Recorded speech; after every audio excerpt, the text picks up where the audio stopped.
What is up, everyone? I always like to do these kind of entries.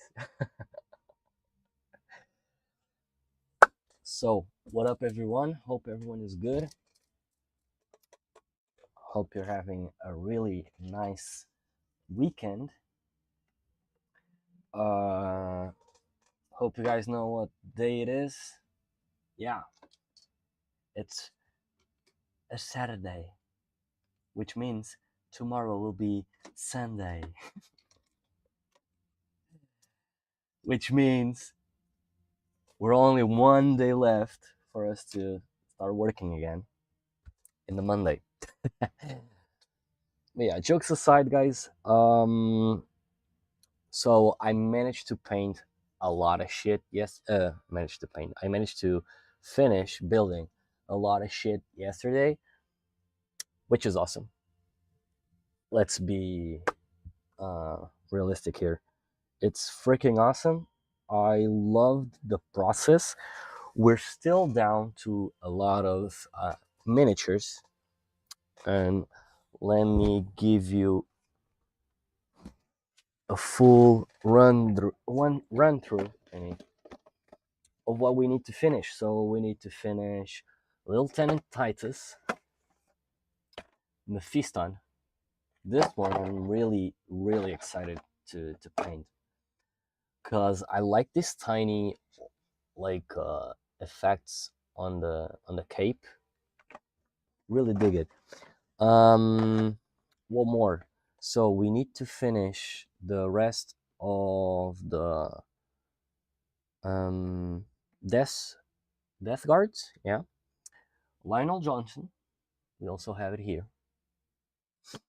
Lionel Johnson, the Squeakhawk Boys. Then we need to also build the entire Krieg, ugh, Krieg Command Squad and the entire Death Corps of Krieg. So yeah, and this huge fucking box, which comes with 33. So I have, since one of them is already built, which was the Vampire Lord that I built yesterday. So yeah, we're down to 32. Yeah, we're down to we have a lot of shit to build. I'll be doing videos on the side for you guys with tips and everything, but I don't wanna, like, maybe I'll do sometimes or some couple of times. I'll change the sequence of how I'm doing the live streams. So maybe a portion of the live stream will be building, which allows me to talk more with you guys because I don't have to be so focused on the work itself. Um, and yeah, I think that's the main thing, and then I can switch up to the painting mode. So, in case you guys didn't know, I've launched 5 new emotes to my live stream. You also have a lot of emotes if you subscribe. They are themed on the Vast Lord, no, the Vampire Lord, I mean. Um, that normally appears on the covers of Soul Blight. So it's the Vampire Lord with the white hair and the red armor. With that said, let's start painting. So, what I had in mind today was finishing up the dino from the Saurus from One Page Rule.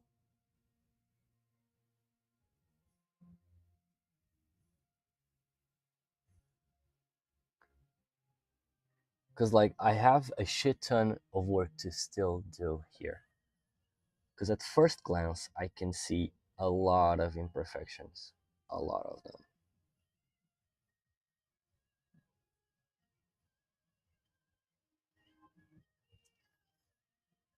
And I have to start somewhere. But I think that for me, Well, maybe I'll just finish the feathers. We'll start with that.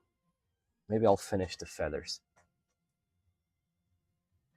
Yeah, because I think with the feathers done, it will give us a better grasp of what it's missing. And I still have to repair some tiny like white dots on the gold trim, and I have to repair some gold because somehow I got red paint on it, like in there and stuff. And I still need to fix that. So, with that said, oh, if we have time, I'll give it a touch or two here on Cade. Because I really want to finish this one. It's such a gorgeous piece, and I always end up um, putting him on the side, which I think it's kind of unfair. So, Barbarian Flesh, Beastie Round, it's what I did use for the dino. Let me just grab. Now that I think about it, I forgot to clean the other silicone cups that I bought the other day. I forgot to clean them.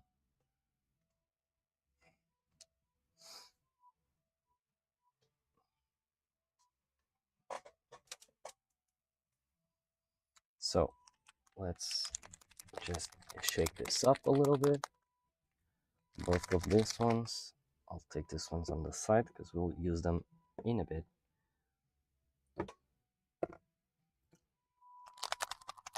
I'm still trying to figure out how am I gonna do the tongue and everything. Because for me, I think I'll do something like this. I think I'll do a black purple. This one from Punch Colors of AK is really good. Or the King Purple, which is more vivid. But it's more on the bluish tone. Or we have Dragon Blood, and Dragon Blood is also really good. Because it's dark and it's more on the reddish side. So I might use this one with a lot of tones of red and pink. Yeah, I think I'll do that. And then this for the tongue and for the teeth. That's something that I don't know, but I'll use like some. Oh, you know what? I had a brown wash. Yeah, I had this brown wash that I can use. Or I can use like the deep shades. For green, what is this? Pure green? Is this like a. What is this?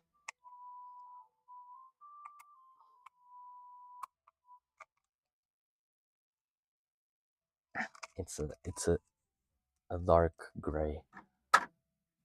But I thought that I had some. Oh, here it is. It's the reddish.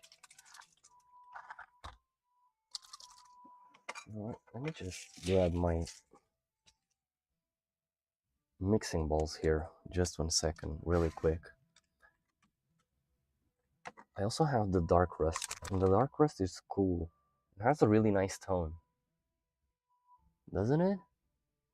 Like, what's the color of the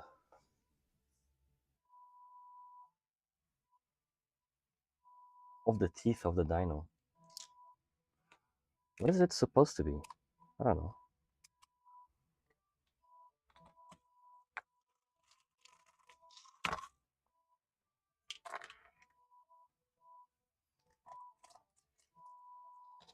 I don't know which color I should give on the teeth.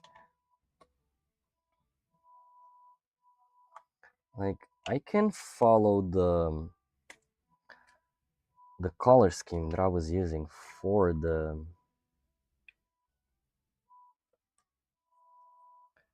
for the teeth of the monster of Berserk. I could follow that because that essentially was white, then a wash, the brown wash from AK, then it was the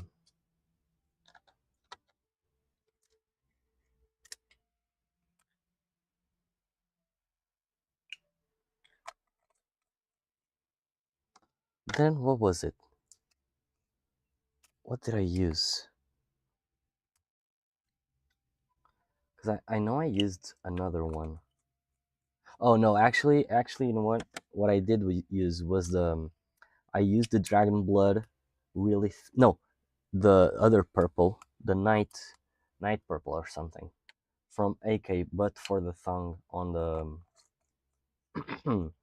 but for the thong on the head of the monster for the berserk monster. So yeah, that's actually, yeah, that's actually accurate.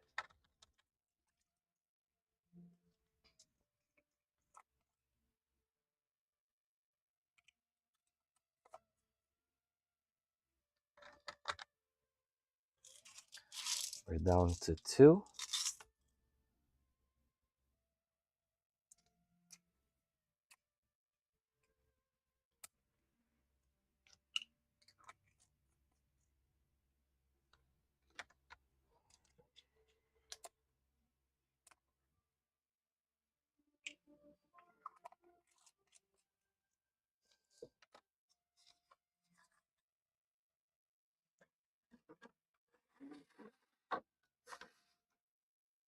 So there.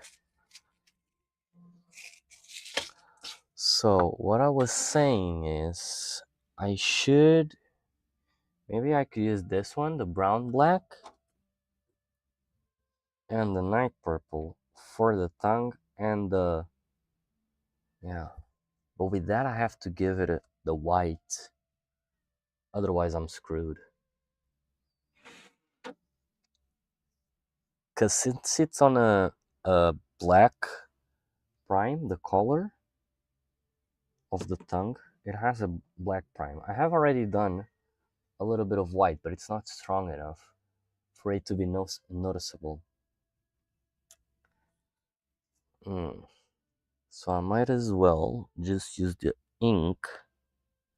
I was just checking if I had another idea, but I don't have another idea.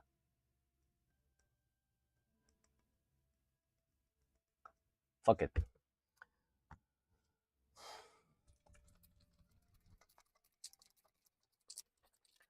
So we'll shake this one up really well.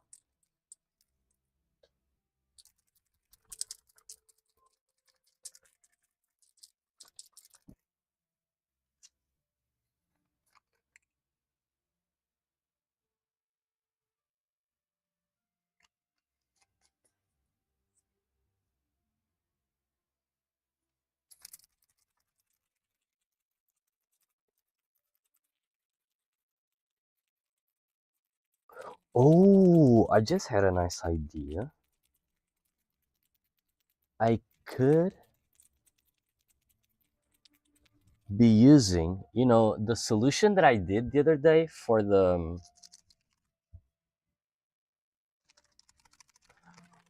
oil paints and the white spirit. I could use it. Oh, you know what? I could use it. I actually could.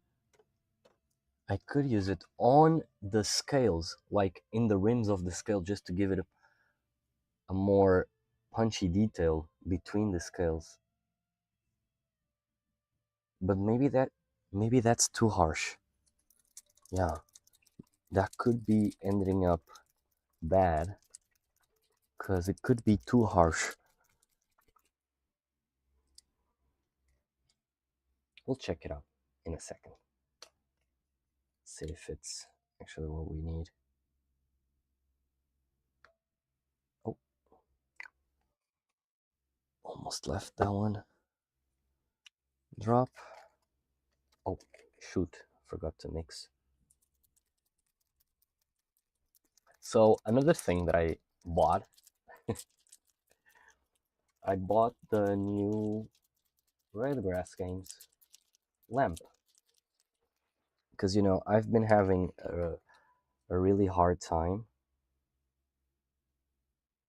um, with cheap lamps and everything. Like they do strain a lot my eyes and my eyesight, and I don't know what I start doing was I start I stopped actually using those type of lamps, and now I can only use this one. So I thought to myself, well, if sometimes I'm going to travel and everything back and forth and whatnot, I might just as well just spend a little bit of money and, well, grab something that doesn't worn out my eyesight and my eyes, and just get done with it. Because, like, if I'm going to be totally honest, like eye strain and a lot of other stuff regarding the eyes, or your entire health, I'm really picky about it. And let's be honest, if you want to take care of yourself, you will have to spend a little bit more money. There was a mosquito right on my palette. So yeah, I ended up just buying their new lamp, and with that, I hope that while traveling, I can actually do my stuff, and yeah, it doesn't tire me up so much. Because I was using this one because I bought this lamp off of Amazon. It's from Bounwi. It's really good, and you can even mount it on your on your camera. But the thing is, like, it only has a 2 hour battery, and I either ended up wasting like 50 to 70 euros on a power bank that was strong enough to power this one up, and I'll ended up fucking up the battery, or I could just put a little bit more money on the equation and just buy a lamp. And this one stays for emergencies and photography only, because sometimes it really gives a nice touch, because I have this huge photo, uh how do you say it? These light boxes, I guess that's the name. And the thing is, I sometimes when I use these two, it doesn't have the strong punch of light, right? Because it has this filter, this white filter on it. And sometimes what I do is I put that lamp that I just show you guys, and I mount it on the camera, so when I'm shooting, like, it's giving more light from one side, and it actually helps and nails the little details. But even though it's not that strong, so I'm going to start changing up the scene, and I'm going to start removing these covers, because I think if I remove these covers, the light will be stronger and it will hit on a much cooler way. For grab a silver thing. Let me grab a cool brush for us to. This is not a cool brush. This brush is already. Oh, this brush is so fucking torn apart.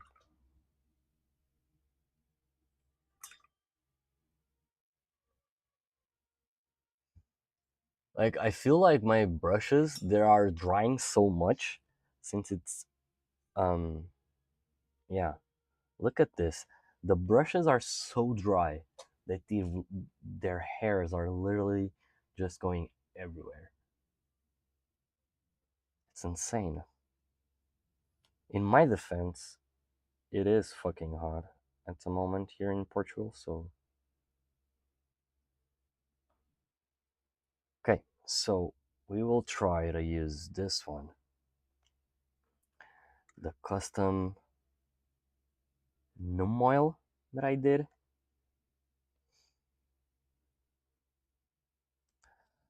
I think it had a nice ratio. It has an awful smell, I'm not gonna lie.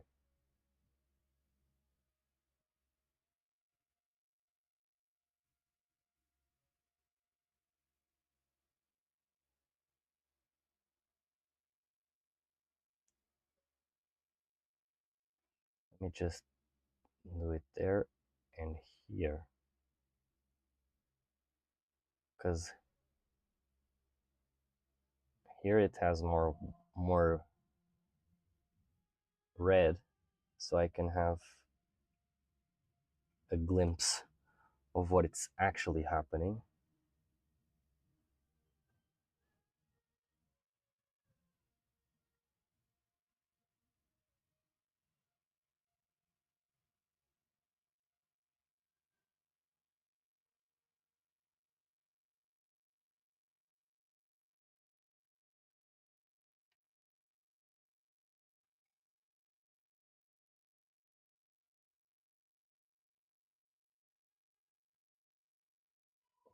What do you guys think?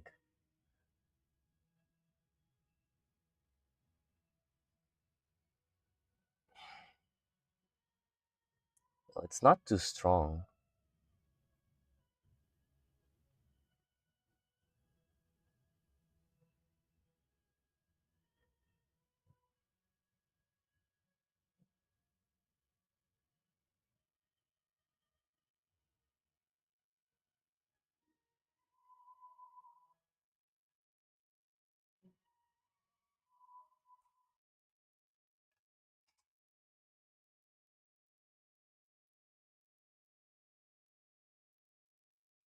I'm kind of confused now. Should I use it? Because at the same time, it gives a nice depth to the.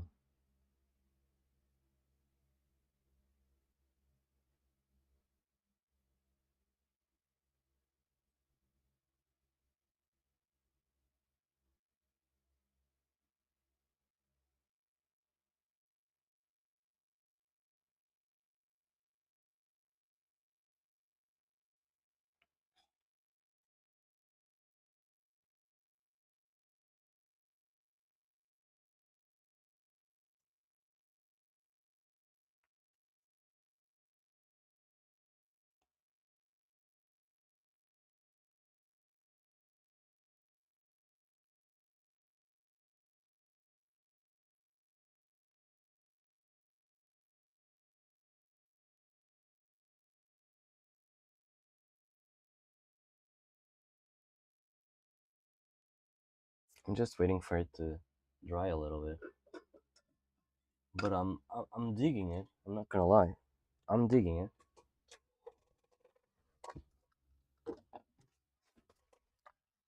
Although it's not entirely what I'm looking for.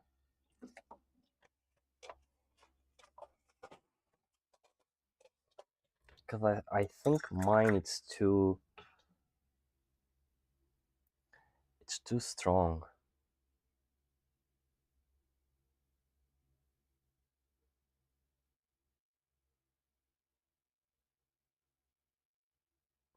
At least that's what I think. I think mine is too strong. Or maybe not. Not that it's drying, it's just creating a smooth.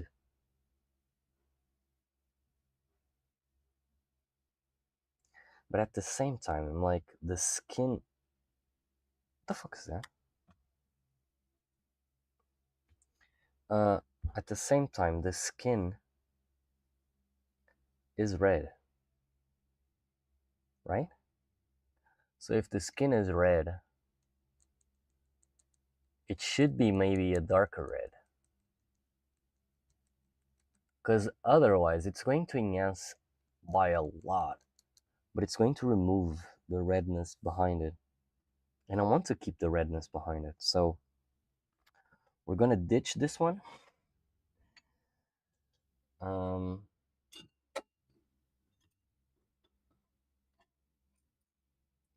ditch that one. Putting this brush on the side.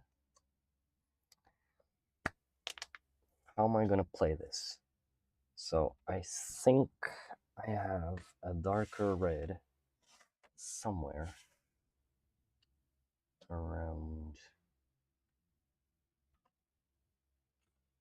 Where was it? Oh, shit, it's right here.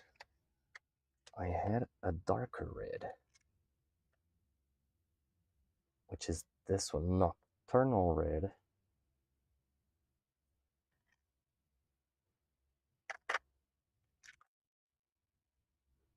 Oh, this is a wash. And a really intense one. Look at that. We'll try and check that out. Because, like, the other day, I was trying to fill in my head. How am I gonna frickin' highlight red, right? And I was having a really hard time to get around it.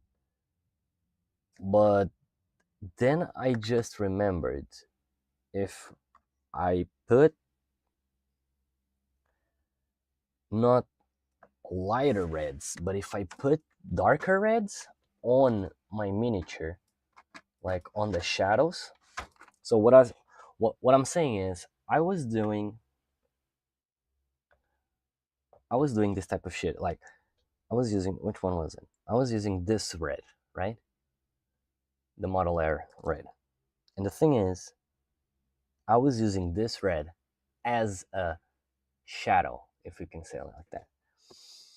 And I was trying to highlight the edges and everything, but as soon as I add white, and it doesn't matter which white it is, it could be like the white from Vallejo, like this one. It could be, I don't know, the white from AK. It could be any white. The red instantly turns pinkish, right?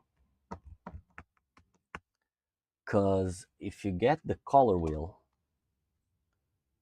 as soon as you add white to the red, you will see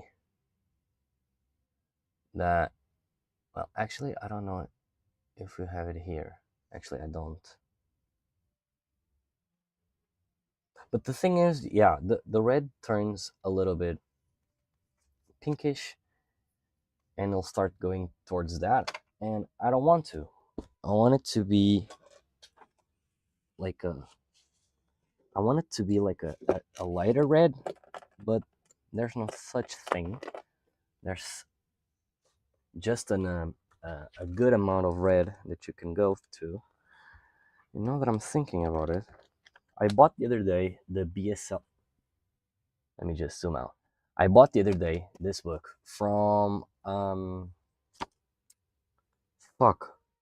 Geraldis.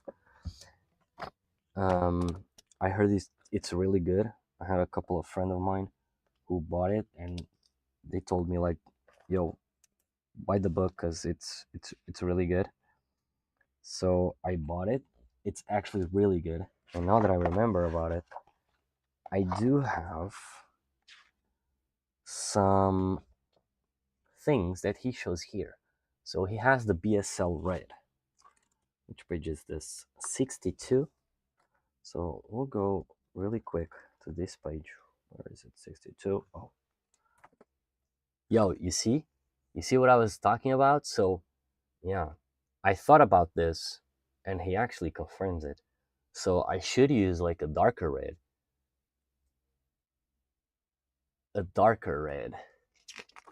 And if I want to highlight the red, I would go towards the red and use, oh, he uses orange. Yeah, he uses orange, warm red, with white primer, he uses a lighter red. But if you use the black primer, he uses this one. Because since it's a black primer, if you use red over black, the thing is, the black really dims down the the redness, and it becomes like a dark red. So what normally people do is they like to use a darker red as a base color, so you can, so when you're building up the other reds, it doesn't darken them as much, and it actually gives more of a cool vibe to it. And maybe I should go with this. Like maybe I should go with this sequence. So I have red, reddish going towards a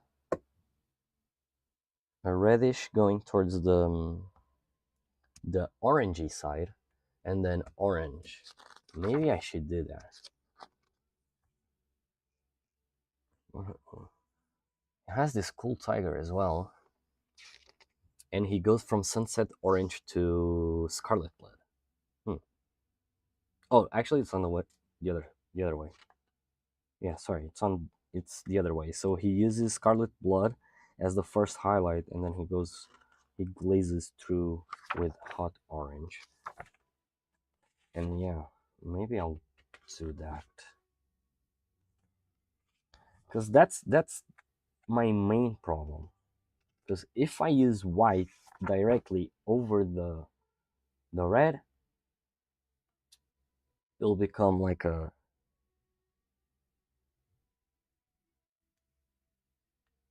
the light is really strong and really close to it, and I don't want to. I want just a slight brightness over the scales, because I want to give like a cool vibe to each of the scales.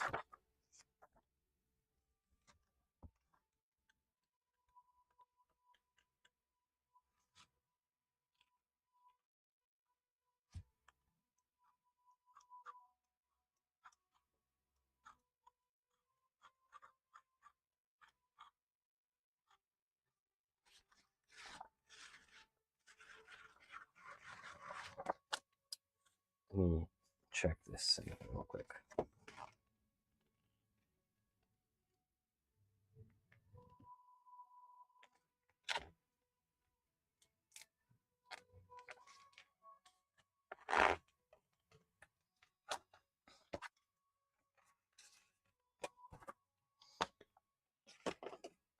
So I think we'll do that. Let me just check really quick here on the web. Uh,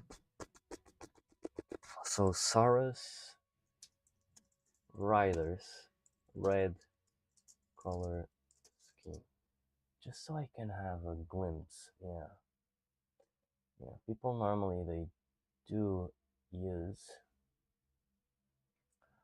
Oh, you know what? I could also do that. They use darker tones on the top.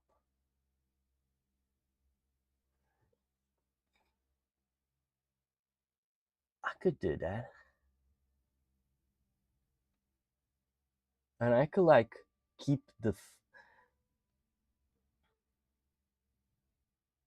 yeah, I could keep the horns on the dino,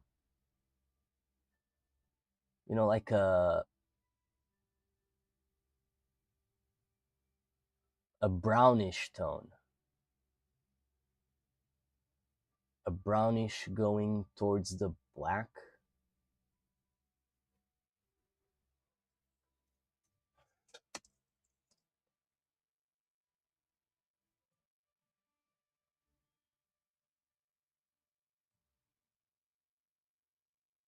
Just finished.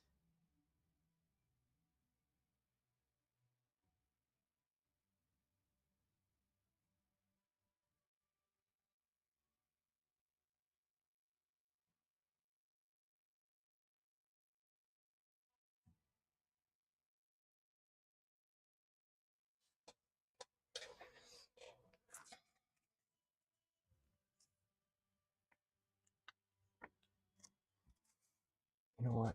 I also need another color here. Full red.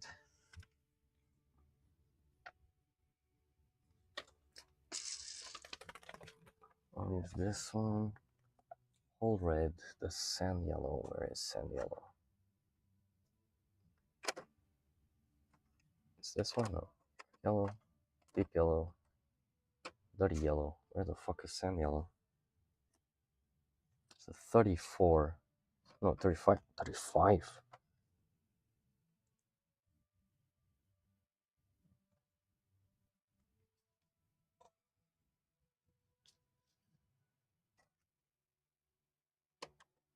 $48, $44, $45, $43. Oh, right. Yeah, sand yellow, it's right here. It's a lighter one. So I should definitely use the Sahara and then the sun yellow to build up just one thing that I want to try out. And maybe ivory. Where is ivory? This is yes, ice yellow. Or maybe I could use, yeah, ice yellow. No, actually, you know what? I won't be using ice yellow. I'll be going straight to the ivory right here for the highlights. So for the dark part,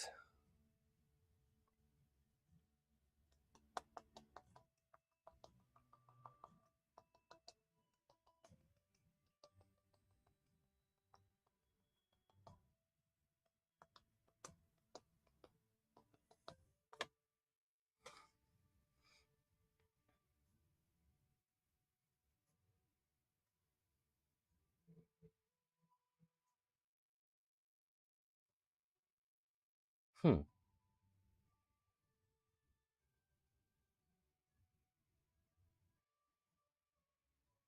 I'm just checking. Sorry guys, I'm just browsing up some references.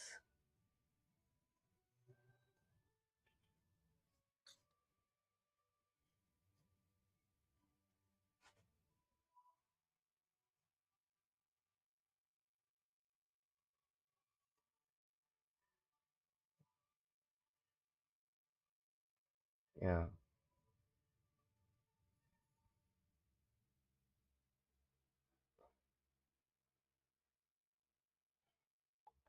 it actually makes sense for me to go and put the top part as a darker one, like a dark red.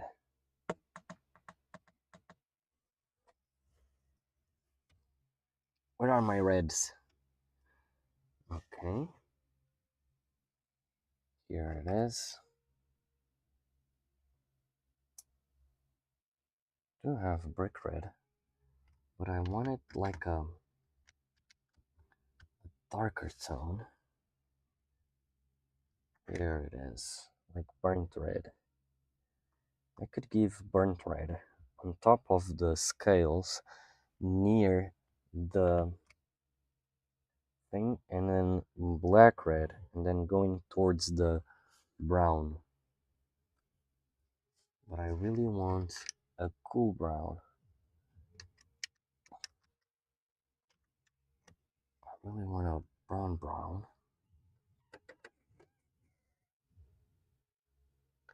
Deep brown is too light. Nope.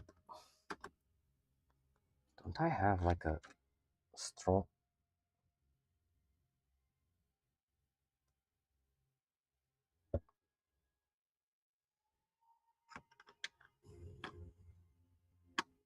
Maybe I'll taint it with the... Yeah, maybe I'll taint it with the inks. Or the whole red. I could always go with the whole red, because the whole red is a little bit reddish. So what I'm gonna do is I'm gonna put this one back in, but this one I'm gonna use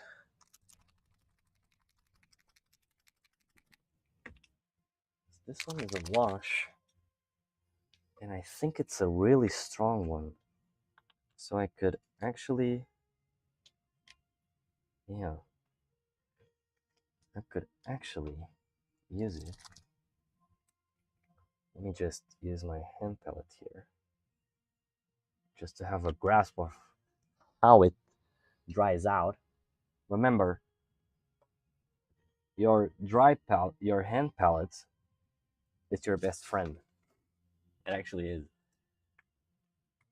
Because a lot of times I ended up forgetting what color did I use, or what was the tone of the color, and like this I can always go back and see the color. Oh, I remembered, I have the punch color. Yeah, the afro shadow for the, yeah, I'll use that one.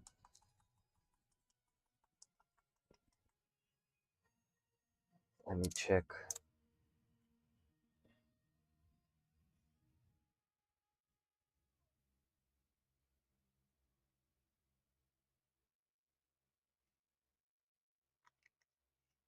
Okay, now let me grab just a little bit of this wash here. I'm gonna put it right next to it.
I painted the bottom of the tail with a metallic. Fucking hell.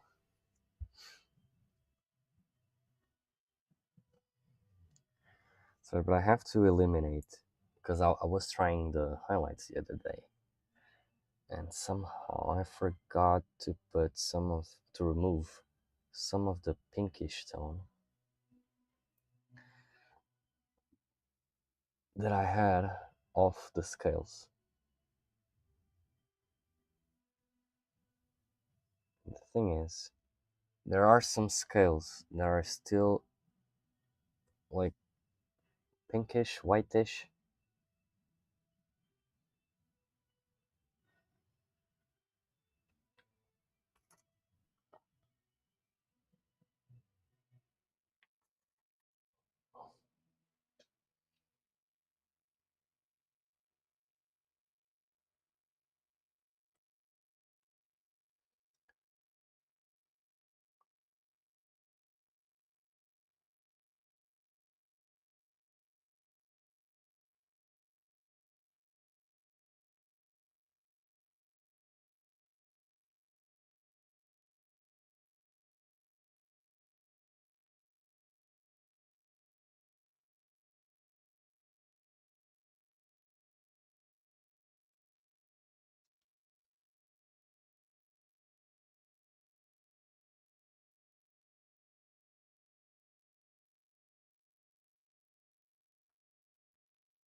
This is a really strong red. I really dig it.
I'm just fixing some imperfections here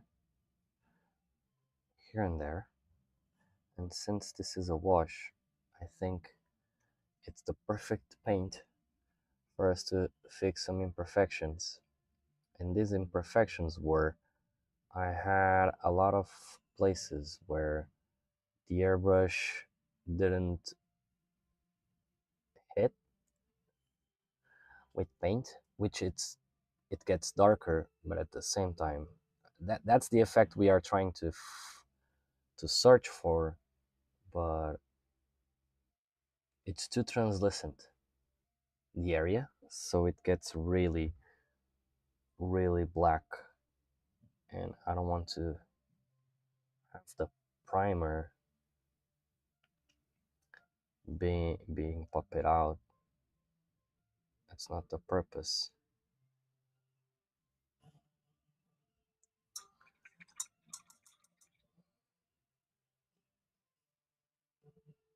I'll have to fuse these two layers here. The arms are okay. I like the transition there, but here should be adding a little more dark brown. From there. Now the feet. I need to fix the feet also, which had that pinky stuff that I used.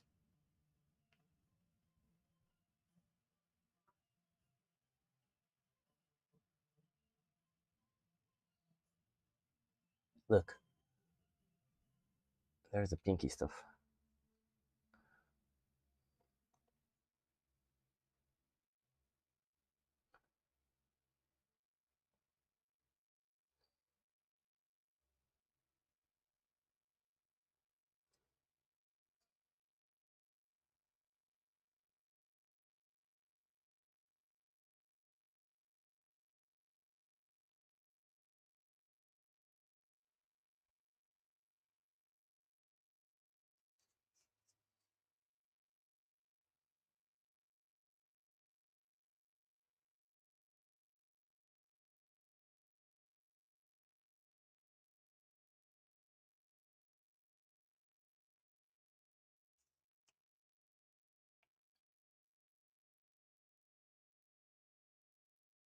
Yeah, just like that.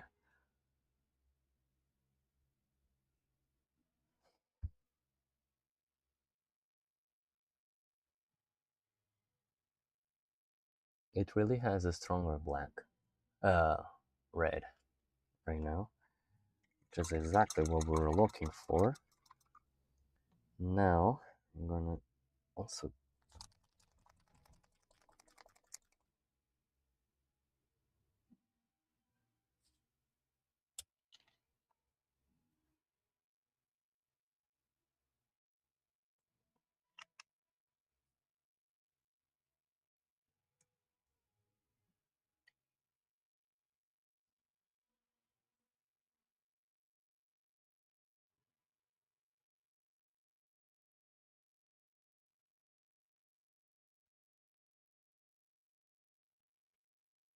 darker red.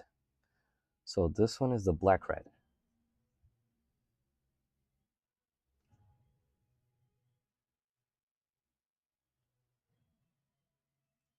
We'll put on these spikes just to get a feel of it.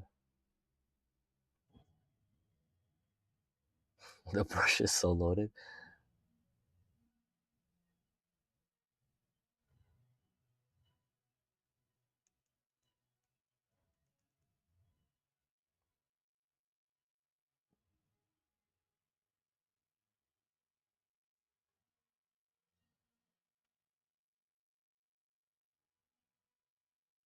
I guess they do look good. Oh, I was too on the front. I guess they do look good.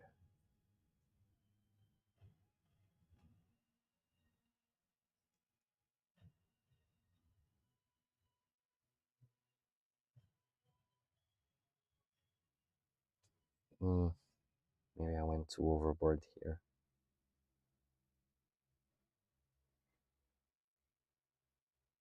Yeah.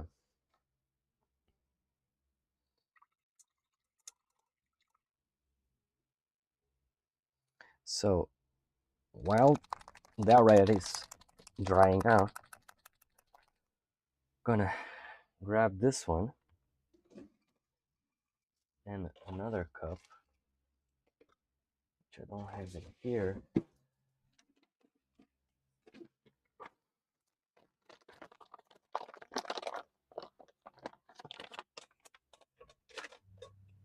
Another cup here. Oh shoot. Is this a darker one? Yes, it's not.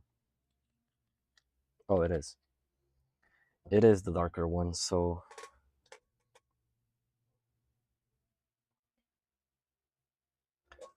darker one. And since I'm going to be blending everything, just removing the excess.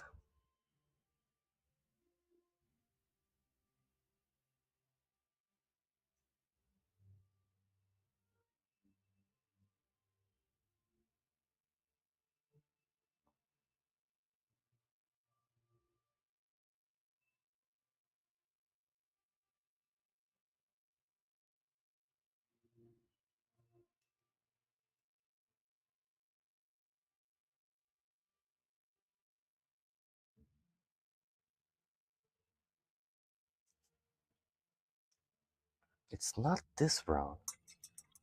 Which one was I using the other day? Not here. Oh, because maybe it was, yeah, maybe it was the dark flesh tone. I think it's that one, but I think it's this one. Exactly, it's this one.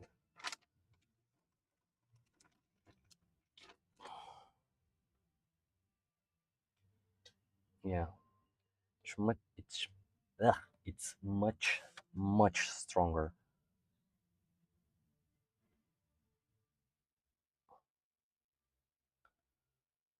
Oh yeah, that's the one.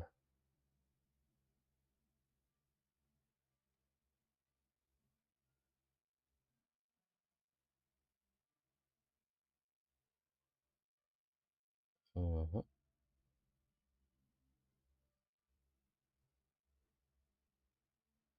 Just removing the metal paint there,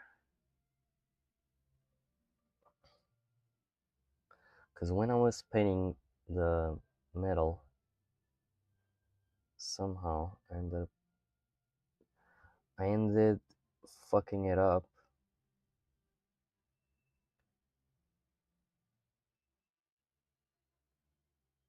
Yeah, this is the brown. So let me clean this. How in the world is a bug there? And what the fuck is he doing? Hey, little fella, come on. You need to get out. No. Please do get out.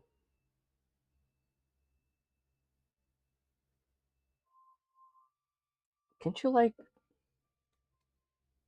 No, that's water.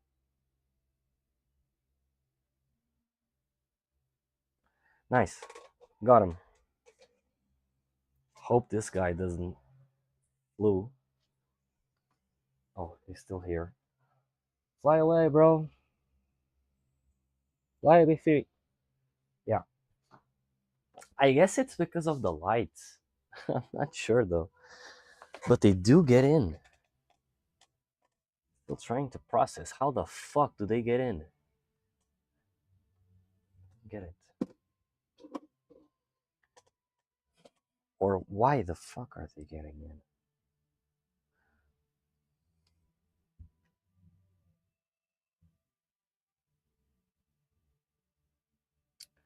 Nice. So I'll be using this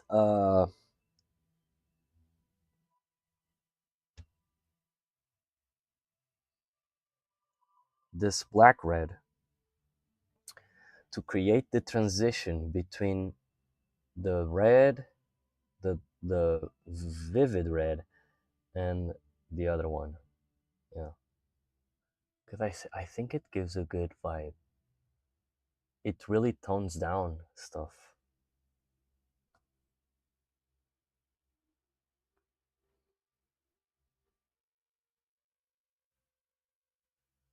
Yeah, so we removed the excess, and now we're going to try and blend in.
Okay, let me just grab this. Oof, close call.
I have so much shit to fix.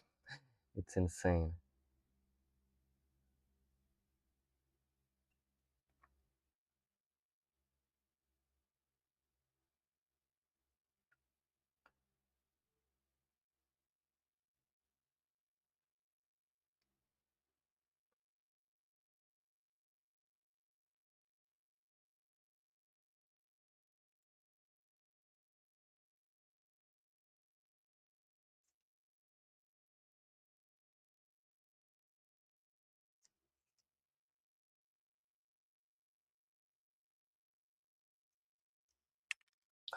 Shit.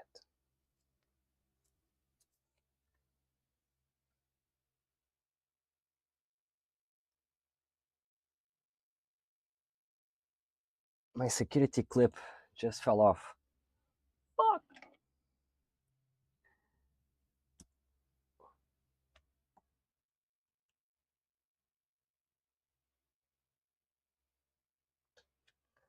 I really need this because this figure is really unstable. And yeah, I had a problem with it the last time. And like this, it gives a lot of good stability. So yeah, should be doing something like this. Removing the access here because I want to blend in this part. Maybe give it a lighter tone to blend in.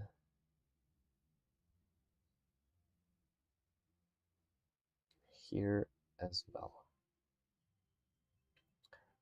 And oh, right, I have to fix the chin because I fucked it up.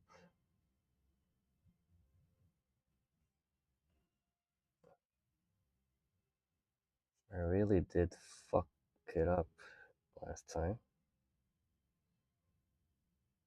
And I'll give the transition in a second.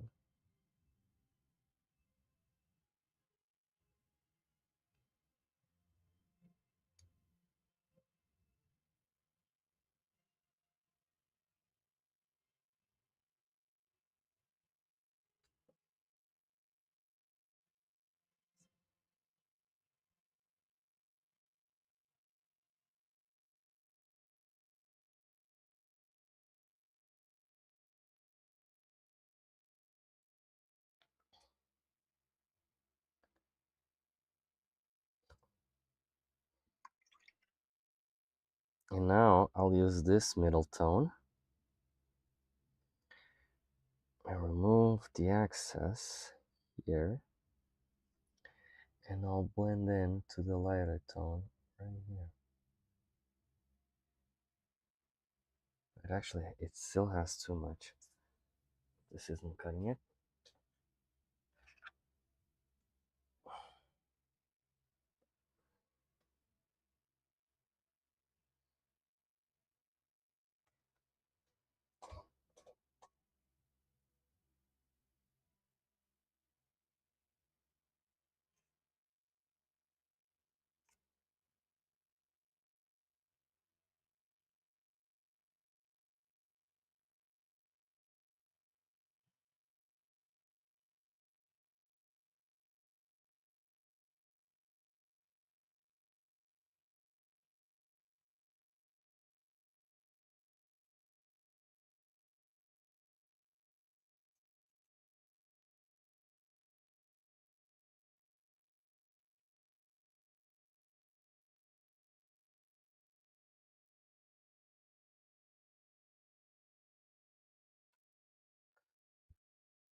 Really like this middle tone because it lights up the middle ground. It was getting a little bit darker.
So now that I'm going to enter on the detail part, I'll just switch up on brushes. Let me grab another cup right here.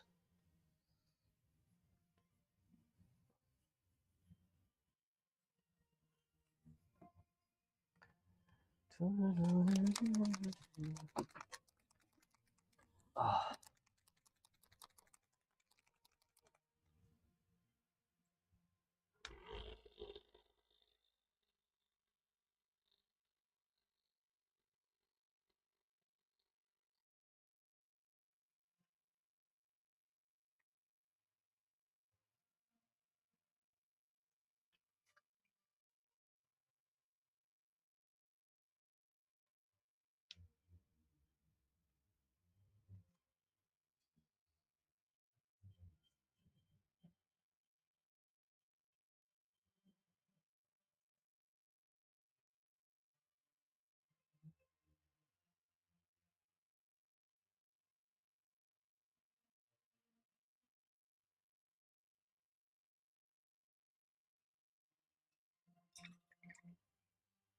did it dry out instantly? Fuck.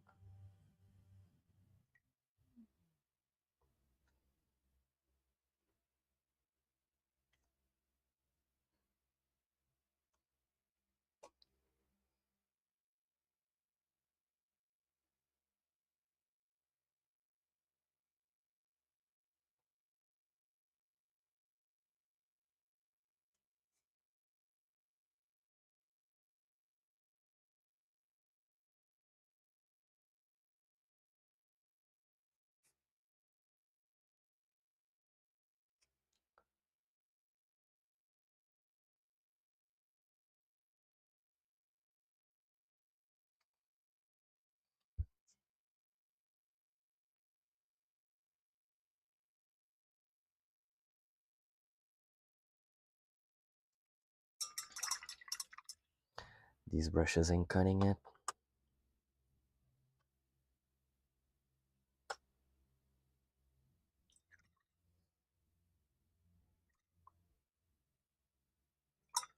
Because they're really worn out, so they're not maintaining the tip. They're not keeping it together, which is making it harder for me to work with.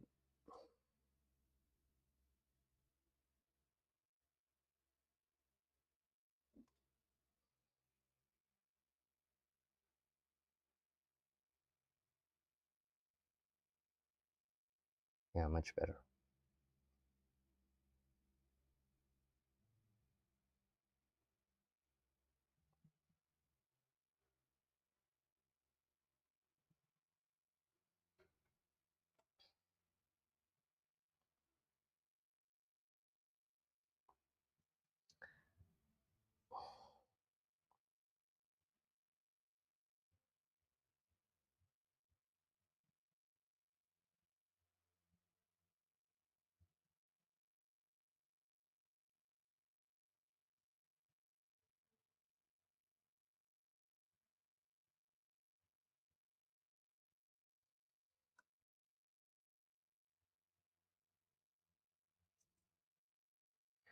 Yeah, it's a different tone, but I really like it.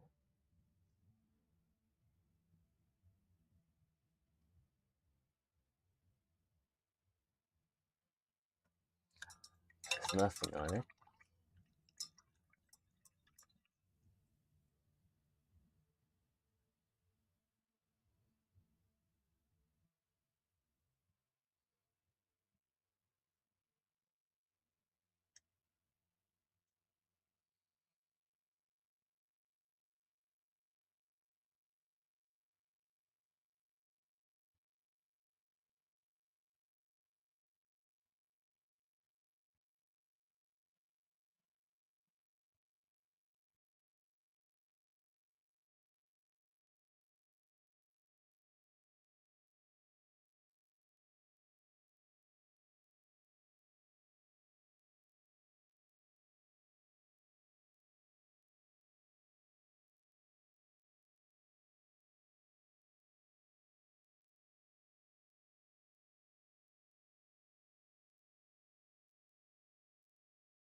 Just check one thing real quick.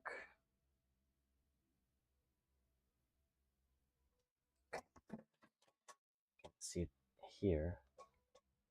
I think I can see it here.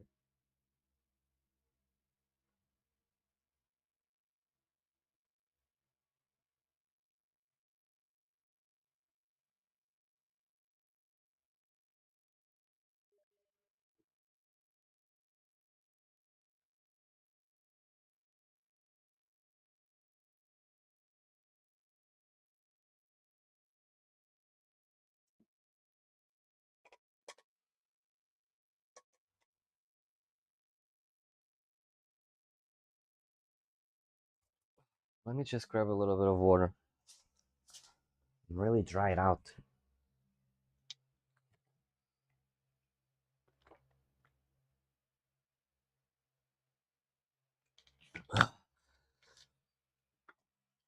Fucking hell, bros. It's so hot in this room. It's currently 25 degrees. Yeah. So it's the same as outside, literally. Oh shit. Did a mosquito bite me? I think a mosquito bite me. Fucking hell.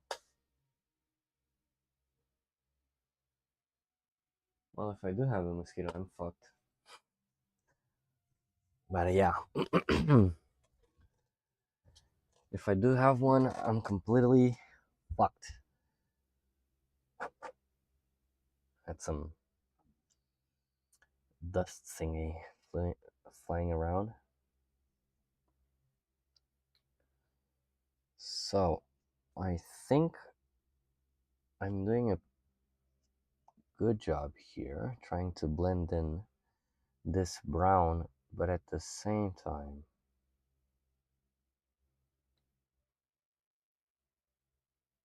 like since this brown is airbrush for airbrush, it's really thin down, so it's not letting me cover like a base consistency, which is a bummer. It means that I have to do a lot more layering than I wanted to.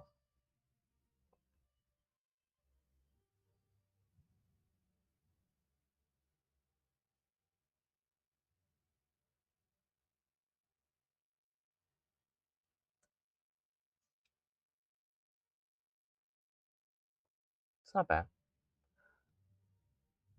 but it's still too noticeable. So I'll have to hide it there. Or maybe I should just,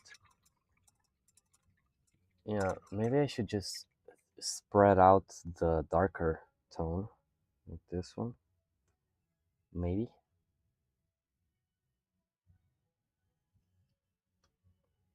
You know what? I'll just remove the excess.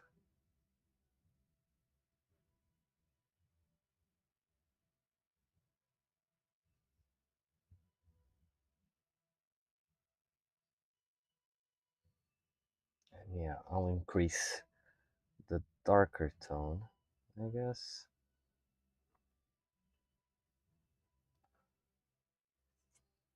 Because like this, it becomes maybe a smoother transfer than a harsh one. I think. Not entirely sure.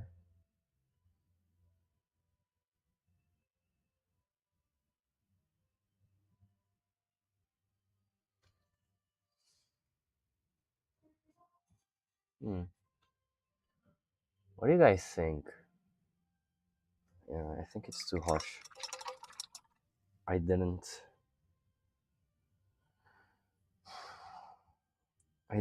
load properly the brush.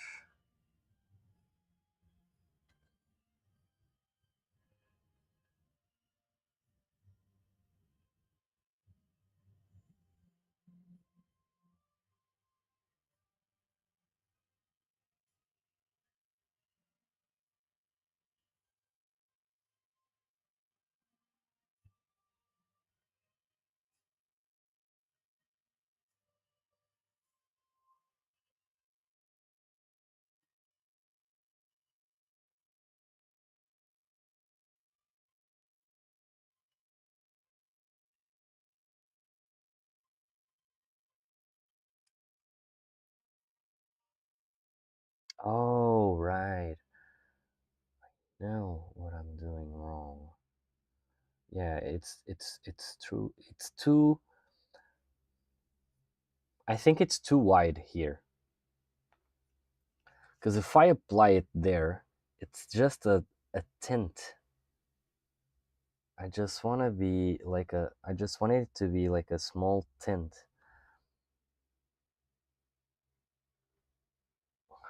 Actually, like dry brushing it is actually working. Look, that's the kind of solution that I want. I want just a small tiny tint of that brown.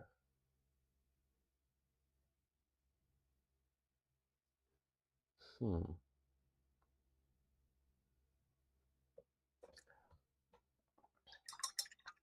So maybe you know what?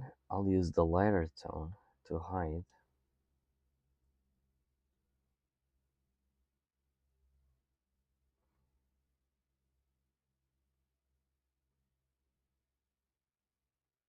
Okay.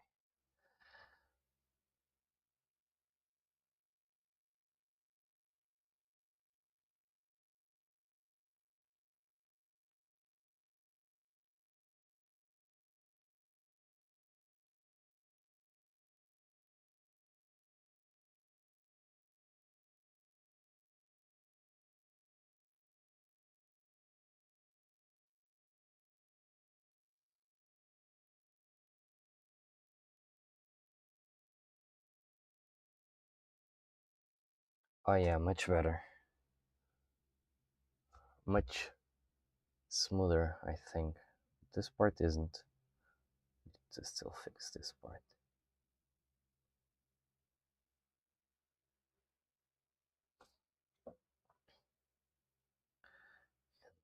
Here. Fuck, this is a tricky spot.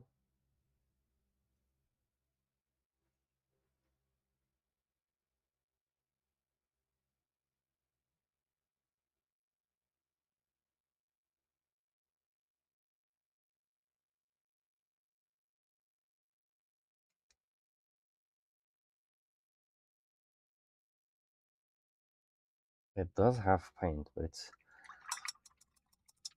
a really thin, almost emptied out.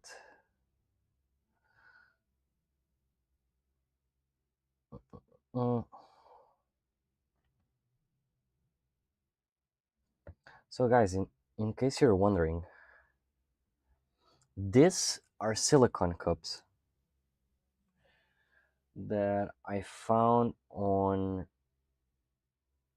AliExpress, and you can order like a hundred or something like that. I think that was the amount for like €2 or something, and they're really good. They're mainly for tattoo artists because they put the paint here, then they'll dip the end of the tattoo pen.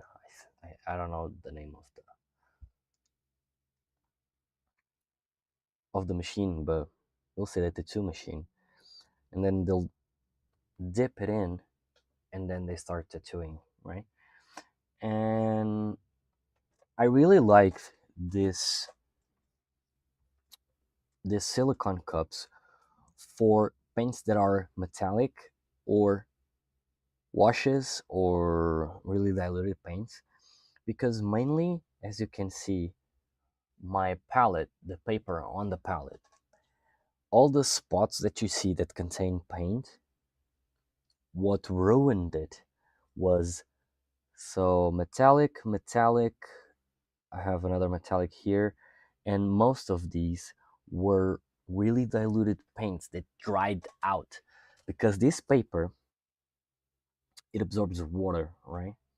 So since it absorbs water, if the paint is too diluted, it'll start absorbing the paint, and then it will just, dry on the paper. I know it's silly, but it happens.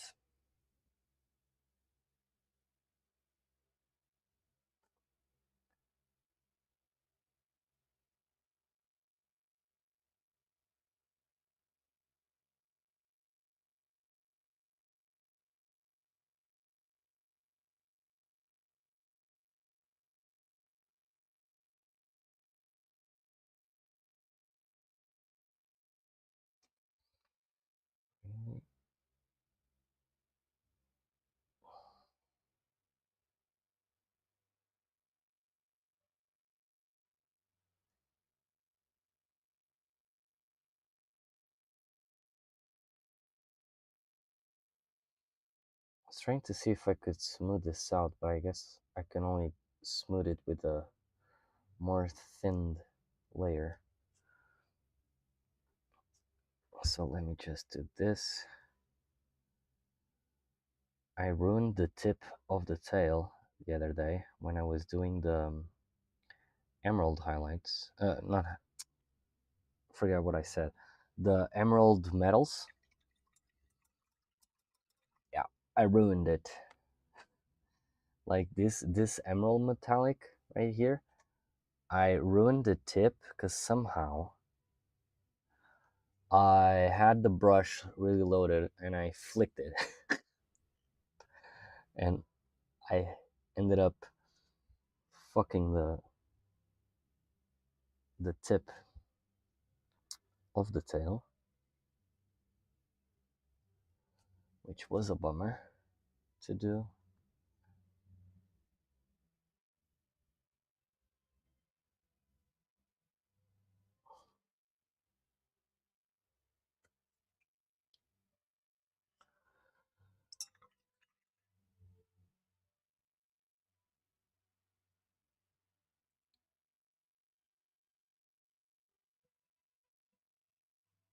Yeah, I think this consistency is good for what I want.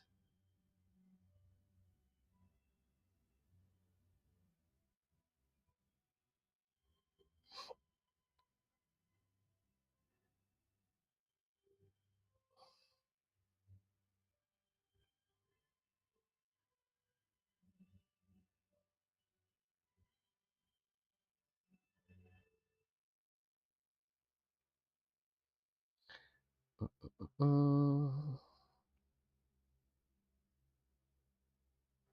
Oh, actually, tomorrow? No. When is it? Oh, it's Monday, right? Monday come. Oh, it actually doesn't. Like the season has ended. I was thinking about the episodes for Last of Us.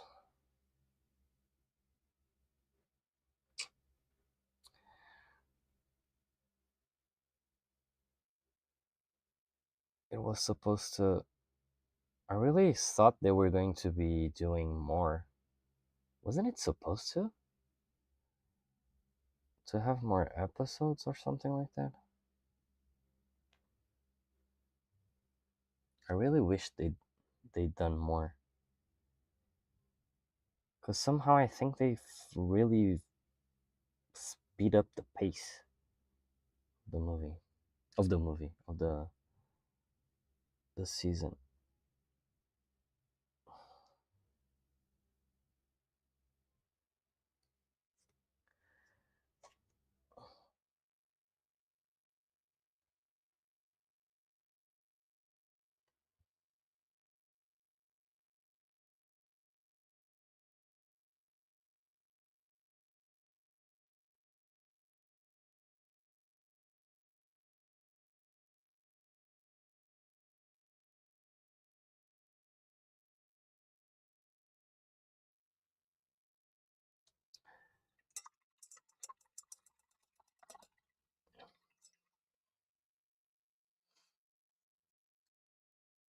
Mm, here it's still harsh, really intense transition there.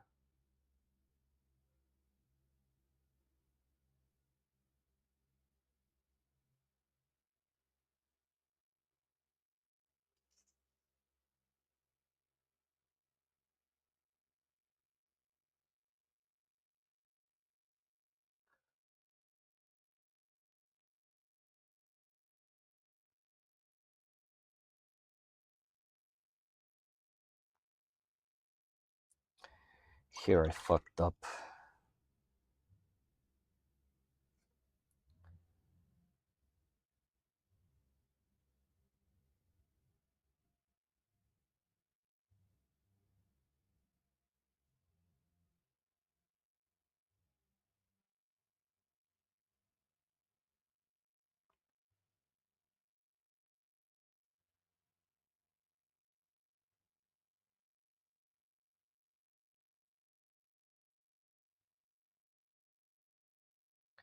Yeah.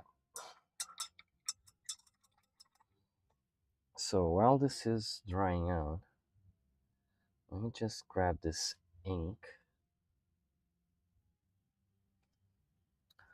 Okay, nice. And let's start giving a lighter tone here on the teeth.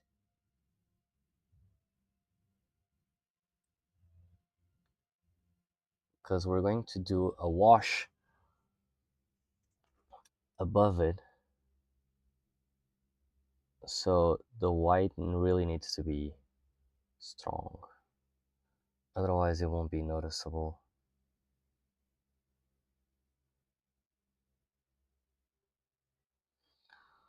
Also, just fixing here the white on the eye,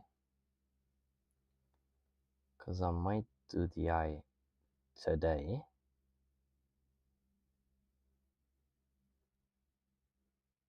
Not entirely sure, but I might do it.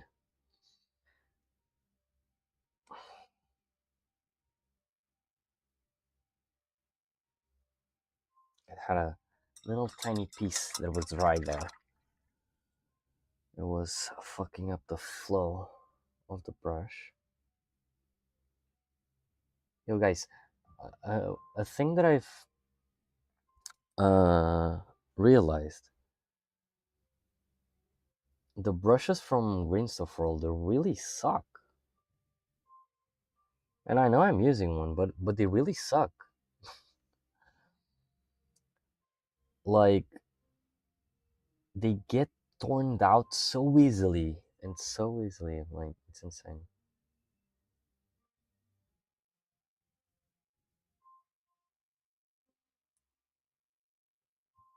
Like, most of my brushes from Greenstuff World, if I look at the bristles on the paintbrush, like half of them, and it's always at the middle, so half of them just break. When I notice, I'm just like having a bunch of half hairs floating around on the cup, which is not cool. Even though they're cheap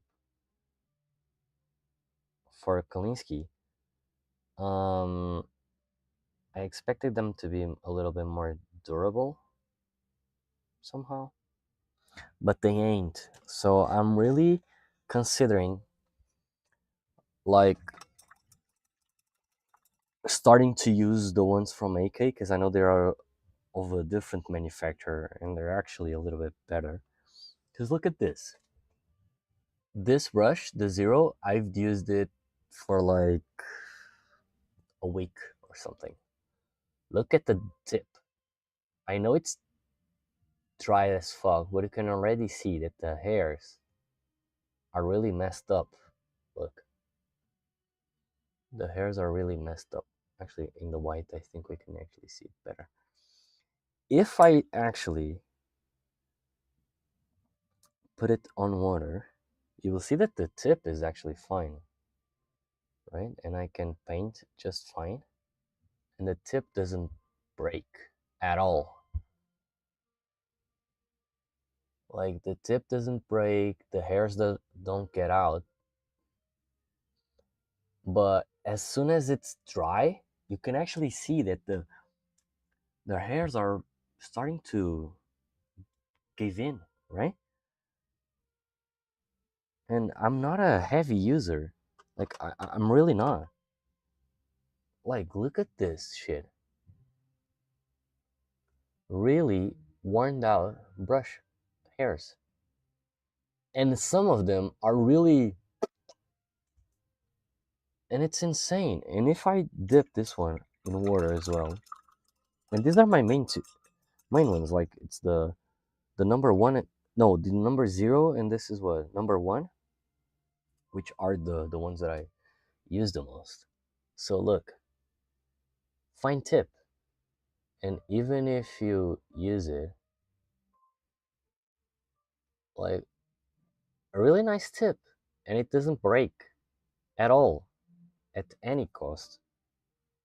But the thing is, even if it's a nice tip, when it's dry, you really see that the hairs are really fucked up. And it makes me wonder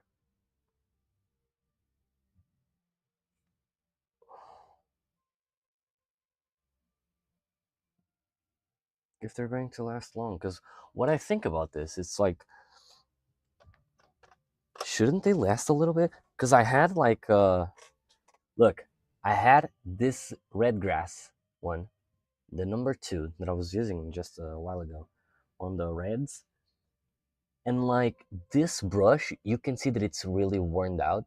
It's dry at the moment, but you can see that it's really worn out because it's already splitting.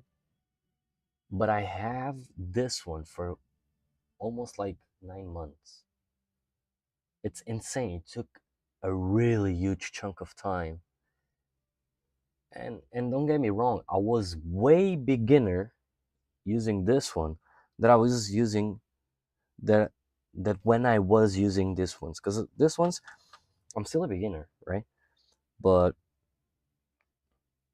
I have a little bit more experience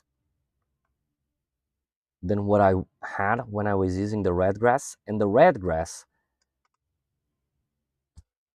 like they took a really good amount of time and beating to get worn out. Like for example, look, a number one also from Green Stuff World, fucked up. It's splitting, and you can even see that a lot of hairs on it. Look, right there. Do you see the tilting? Like the arch that the hairs are doing?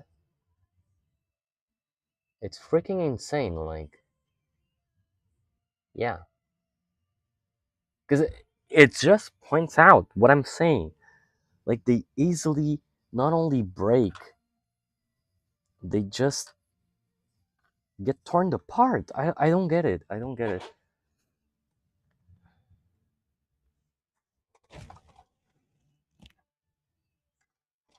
So yeah, and I had a. It's not a mentor of mine, but I consider him one of my mentors because I consume a lot of his tutorials and everything. It was Jose Da Vinci, and he was talking about this one from AK. This is the Abteilung, because I know they released this one, this brand separately to the AK, and then they merged it. But I heard some really good stuff from this one, and he actually advised me with these brushes, and he uses them all the time. I don't know, although,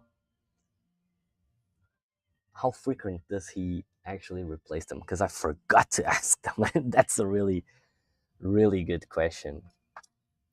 Because, like, I have some Raphael here. For example, I have this Raphael, the number one, and I'm really eager to use this one. But this is an expensive brush, right? And I wanted to gain a little bit more, like, experience with it, with the painting.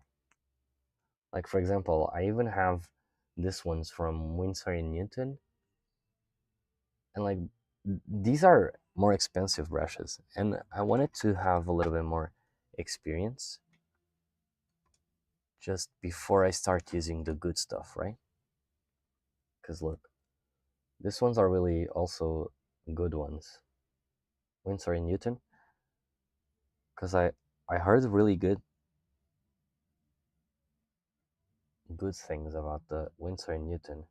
And one thing that I like either from Winsor and Newton or the Raphael is the bristles are are firm, right? It gives a really nice resistance when you're touching with the brush. Because one thing that I find a little bit harsh at least for me, it's the ones from Green Stuff World. They bend, for example, but they stay. Do you see what I'm saying? Like they stay halfway and they tilt it. So when you're using the next time, you'll have to make more pressure. And from what I've been learning on this journey is that the bristles actually shouldn't be doing that. Let me just use this water down here, which is cleaner. Like, look, at least for me, like this must be a. I think this is one of those things that are personal tastes, right? But look, do you see? Do you see how I do this, but it gets right up to the form, and it's not even though it has some splitting. Look, a Winsor and Newton and already has some splitting. I never use these ones. Weird. Weird.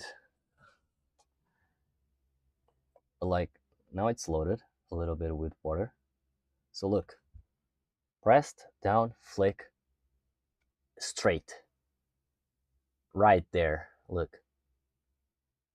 Straight. Just straight. It doesn't bend. And this is fucking like it's insane. Cause you then know the exact amount of pressure, and then the angle that you're painting is always the same. And somehow the brushes from Green Stuff World, they don't do that, and it bugs me. It really does. It really does bug me. Cause I wish they didn't do this, cause it makes it harder. Wait, did I just saw a freaking hair?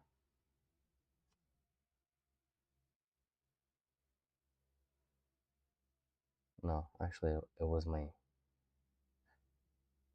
just my imagination. I'm so traumatized.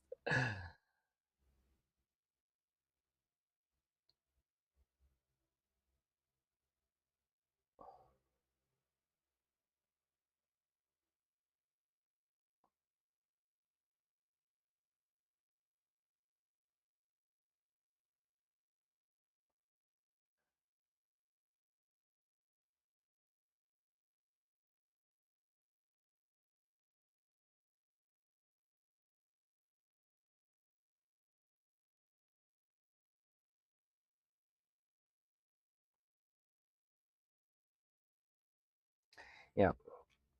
So moving on with the painting, cause that's what it's all about. Let me remove this one from there. Grab a little bit of this, put in there. Water.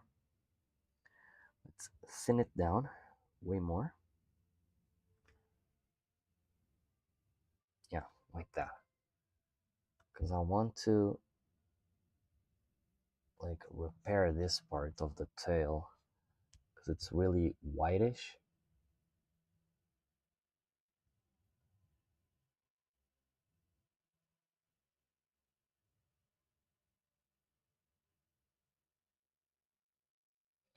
And I want to make a really smooth and nice transition.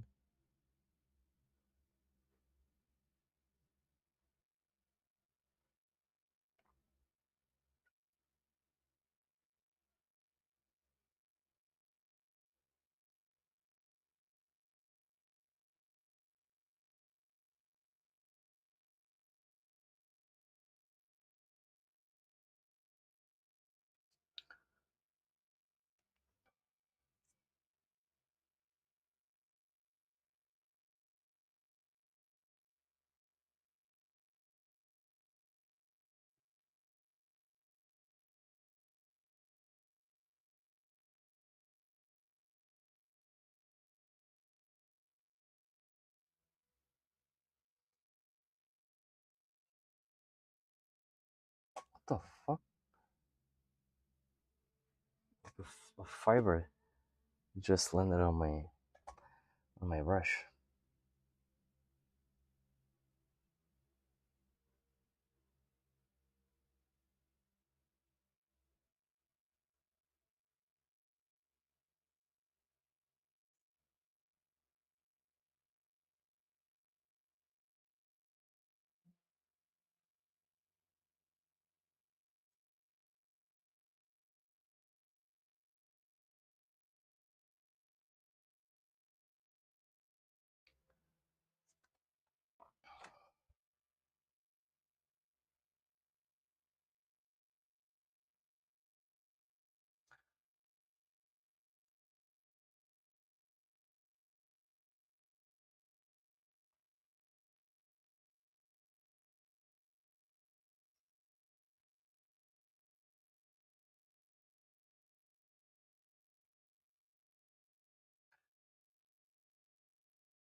Way better. But I still have to use the one above.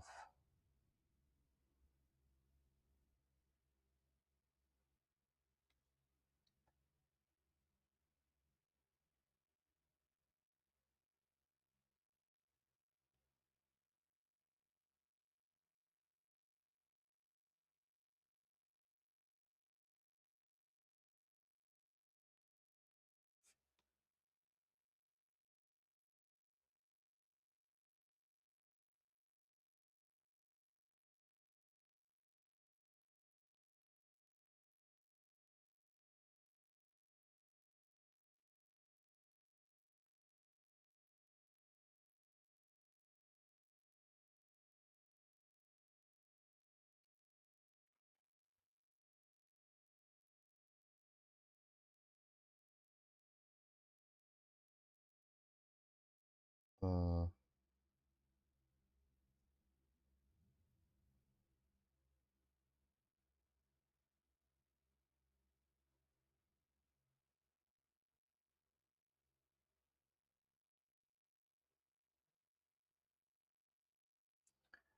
yeah, like that. Just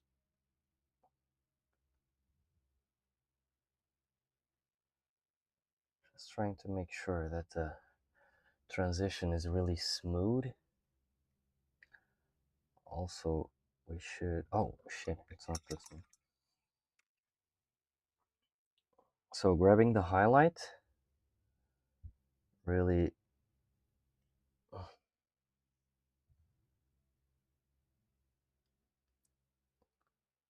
water it down, and then I'm just fixing the transition to it from the middle tone because I don't want it to be too harsh.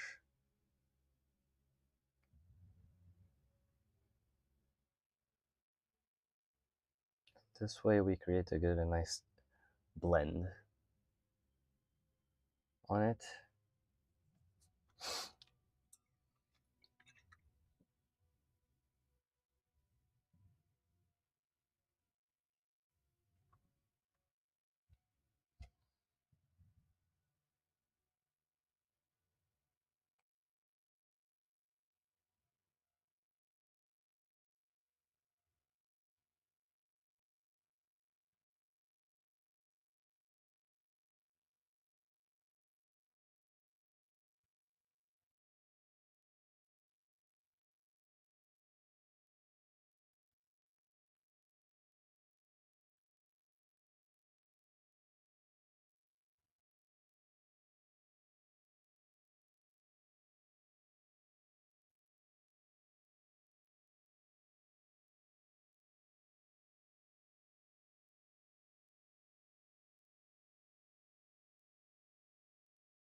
Okay, I think that's good enough.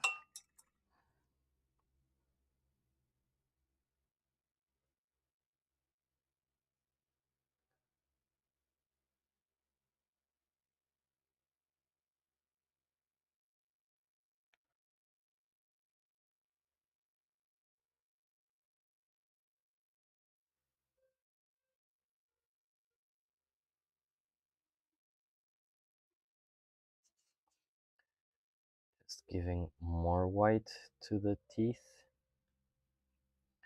because we're going to do a wash right away on the teeth and on the tongue as well.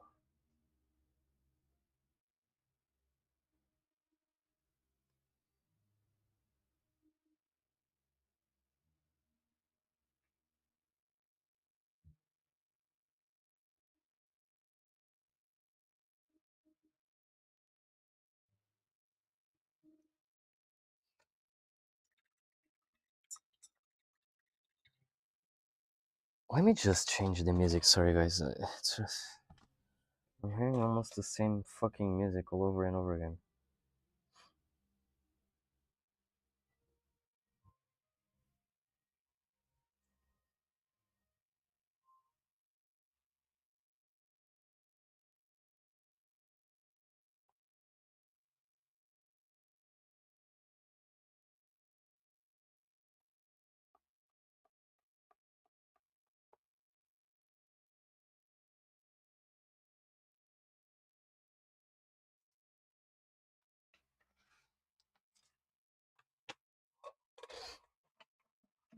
So we're going to do. Is this the one that it's purple? It is. Too harsh. Too harsh of a purple. So we'll think I gave too much thinner there.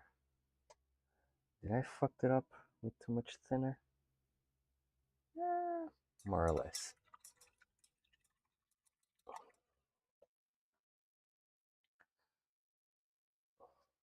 So I just wanna give it a purple tone as a base.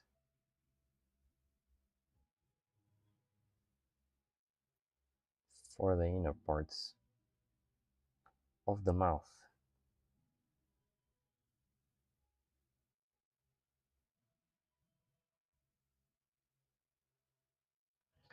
And the good thing is the red and everything, it really blends in nicely. So if by any chance you make a mistake, it's not going to be too harsh.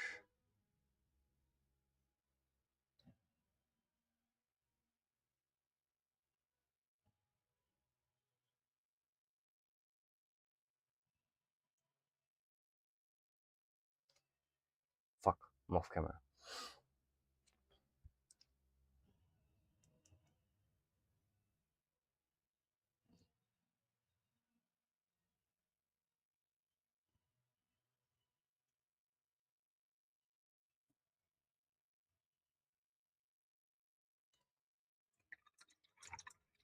So now, while it dries out, you just check.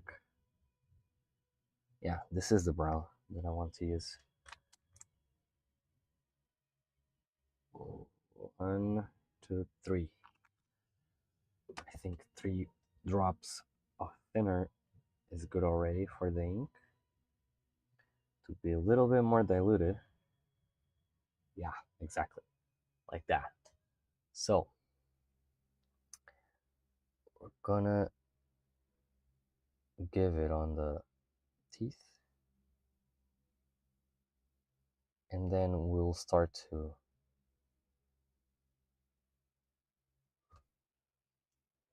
give the highlights on the teeth and the proper color after it dries.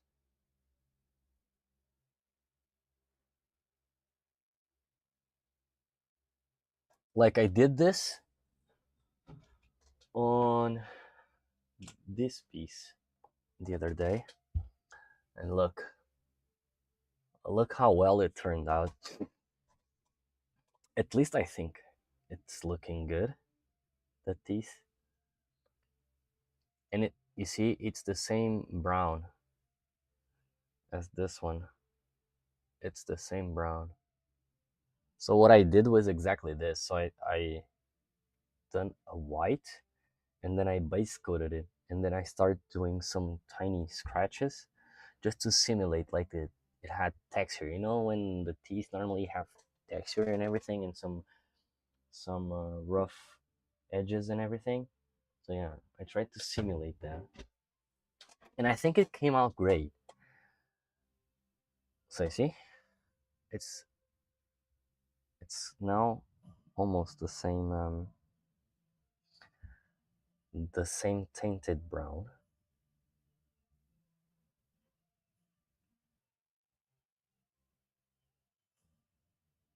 Oh, this shouldn't be going on the red.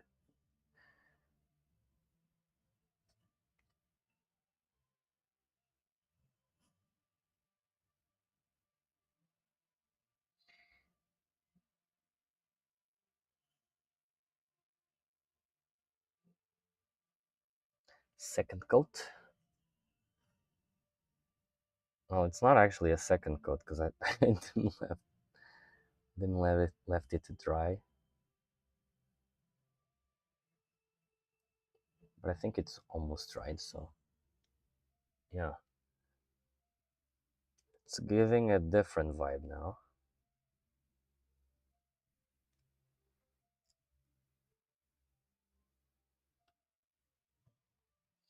But it will be good, I think.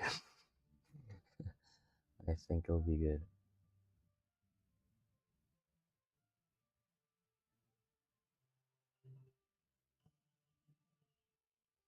We have to trust the process, right?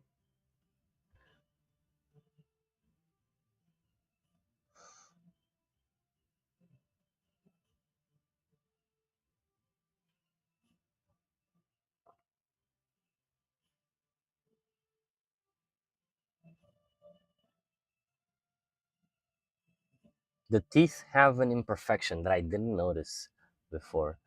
Look, that teeth has a tiny hole on it. Look, just right there. Yeah, let me see if I can point it out. Just right there.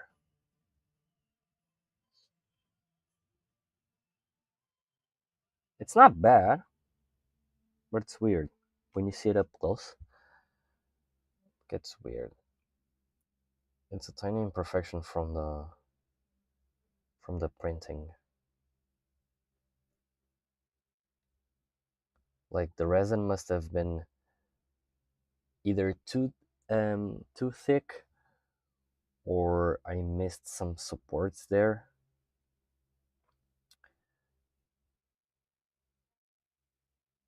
Because the last layer was not there.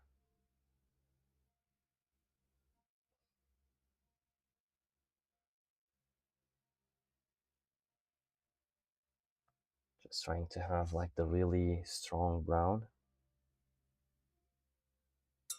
You see, if I haven't done the white beneath it, believe me, it will be much harder to actually make it pop, right? Because, for example, just to prove my point, I'm gonna put some black here. I'm going to let it dry. Let me just grab my air blower.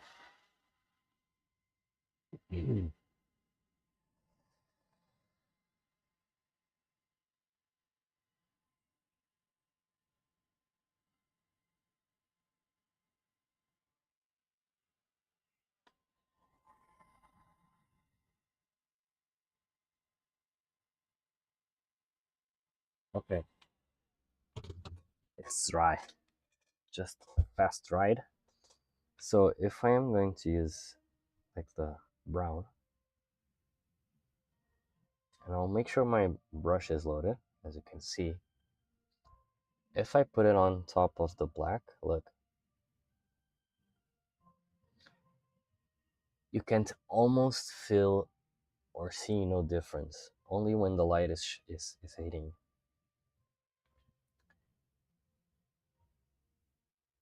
So this is one of the problems of painting right away with dark colors.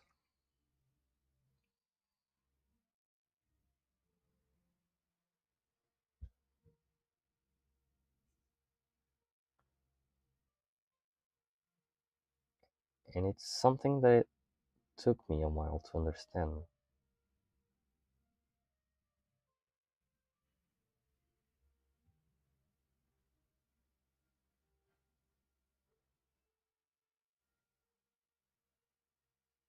Not that people don't say on the tutorials and everything,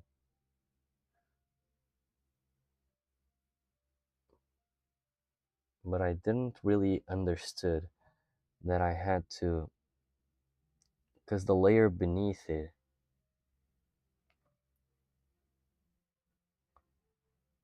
was going to influentiate the rest.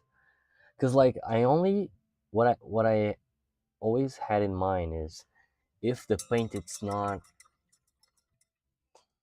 like watery enough, if it's not thinned enough,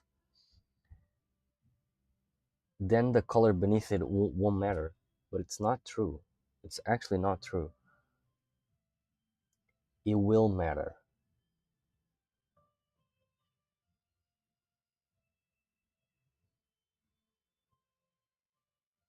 Because where the paint lays down, it actually matters.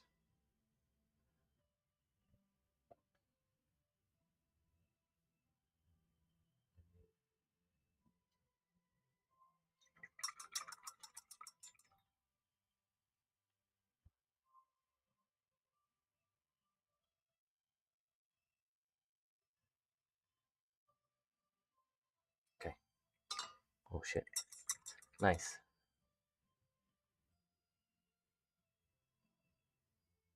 Sorry guys, I really have to hit the bathroom. Give me just 1 second. I'll be right back.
Sorry, really had to go to the bathroom. Sorry. Um, so where was I going? Oh, right. So we did the purple there. We did the brown here. So I think we can start building up our brownish highlights.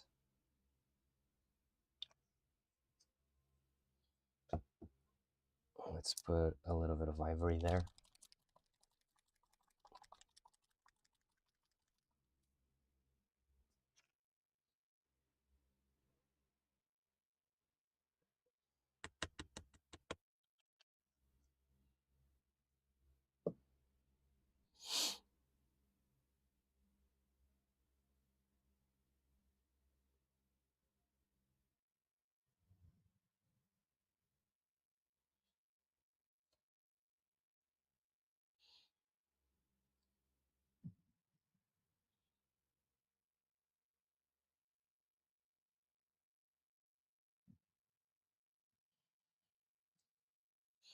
Let me check it out.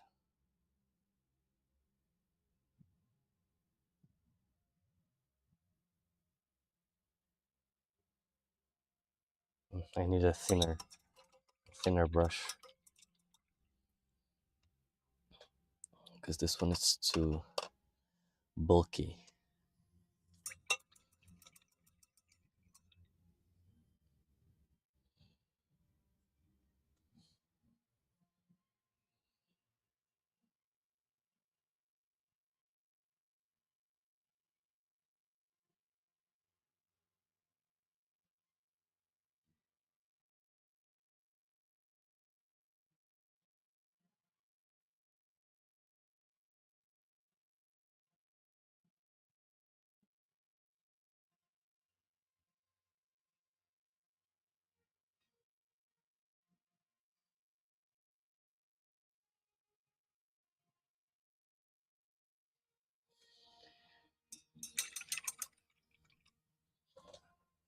Let me just throw out the water because it's really dirty. It doesn't do any good.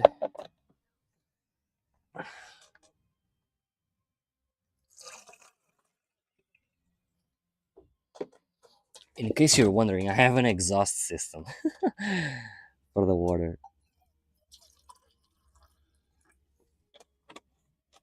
I have like a huge jerry can with a funnel on it.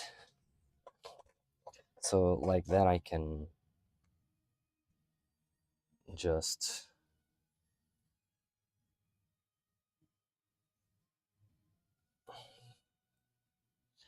throw the water away and then later dump it when it's full. What's happening? Why it's okay, now it's loaded.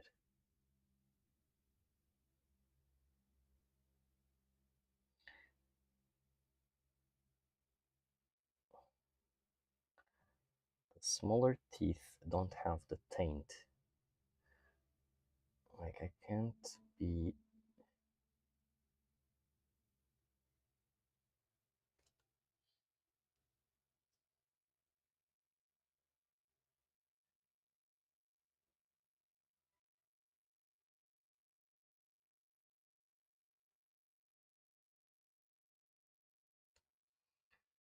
the ones beneath really need another layer just to give it more color, a more vivid color.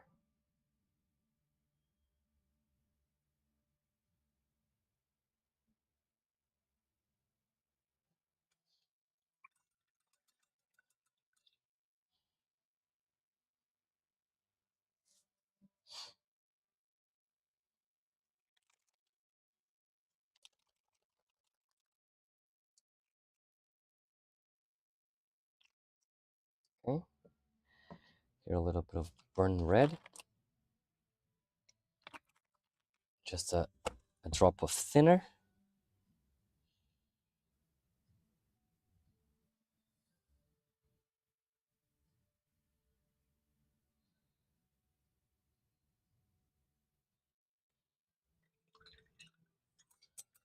Just removing the excess there.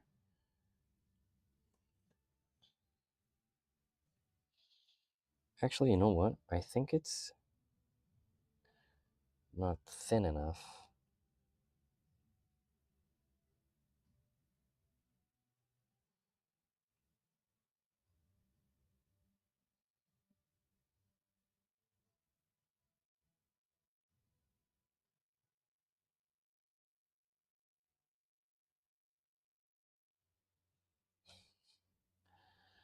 Mm,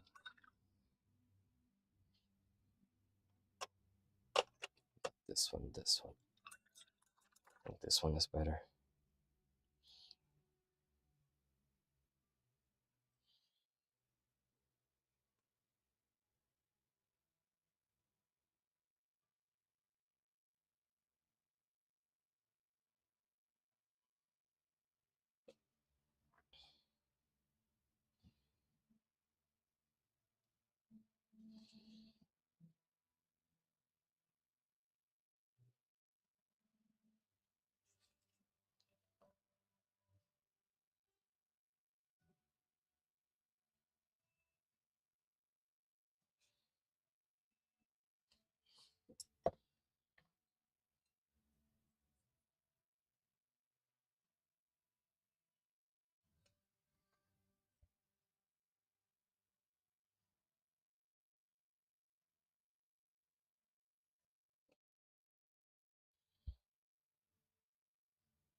I really like the effect of thin down red on top of the purple. It really gives a nice tone, like a inner inner tone of our own flesh and stuff. It actually is good. Look at that. It actually gives a nice tone to it. I did this on another figure that I have, and it looked great. So since then, I only use this technique, which is putting purple, then like I can even show you guys. It's a really cool piece. Like, and I think you can actually see. Wait, got some dust there. So you can actually see here that it has that same purple, right? So what I did was everything was purple, and then I started using this uh, burnt red, which is more on the red side from AK, and other types of red like this one from Vallejo for the highlights and everything, and it actually turned out okay, I guess. Because I never thought about it, but actually, in the absence of red, the color you see on our inner stuff, it's actually purple. Even though I never thought about it. And you know what else that I found out? There are some people that have purple eyes, which is insane, right? And you think, well, purple, how the fuck do they have purple eyes? Well, they only have purple eyes because they don't have any melanin on the eyes itself. So what you see, it's the blood vessels, right? So the blood vessels, you have most of them are, well, they are like, the blood is red, right? But it's a deep red. And uh, actually, I can show you guys. But do you know those movies where you have like the when you see the veins and everything? Normally, it tends to have like a purple tone to it. That's where I was trying to go with. So yeah, normally stuff inside of us have that tone.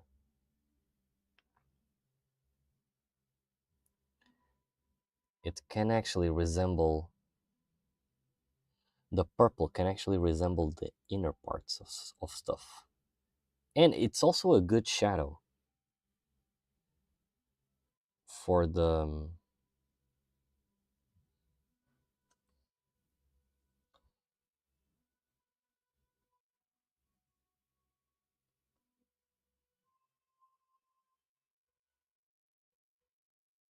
it's a good shadow for the reds also.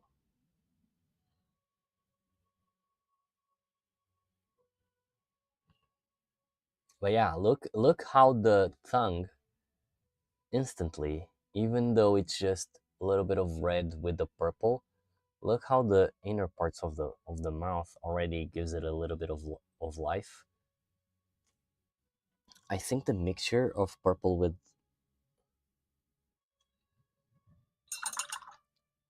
with the soft reds, it actually is a good combination. Like I was saying, like this wasn't actually something that I was aware of, but for me, normally when I think of, like, when you have a layer and you have another layer, I always thought that the first one would only uh, impact the layer above, only if this one was thinned enough in a way that you can see the layer above, beneath it, right?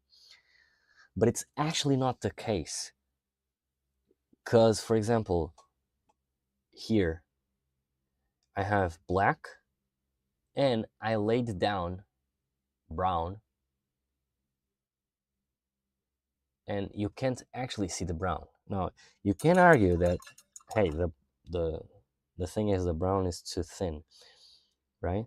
But if I grab a little bit of brown here and I put it on top, look, it's still dark, right? But if I put it on top of white, it instantly makes it brighter, even though, and it's the same consistency. So I never thought about this, that in spite you don't having the a thinned paint, it actually impacts it always impacts the layer beneath it. That's why some people tell you to prime on prime minis and everything on certain type of colors right away, instead of just doing black, right? For example, some people that I know like to use for example, if they are going to paint red or something, they like to prime the miniature with brown, for example, because brown is a good tone. And according to well, yeah, the browns are good tones. If you add black to a, or gray, if you add especially gray to reds, you will start seeing that it gets darker, but it goes to the brownish tone. And normally the browns are really close to the red here on the color wheel. Because, like, for example, here you have a lot of orange, right? But orange, it derives from the red. Because if you had the yellow, you have orange. So brown always comes, well, not always, right? But most of the times, most of the browns that you see, they really come the from red. It's insane. I never thought about it. It's really insane. And, like, for example, here on the color wheel, you can actually see that if you add red to red, it stays red, right? But if you add yellow, you'll see that it starts getting darker. If you add blue, it becomes purple. But if you add white, the red becomes like a soft red, going towards the pinkish tone. If you add black, you have brown, right? Look, this one especially is when you add a little bit of white. Red tends to become a little bit of white.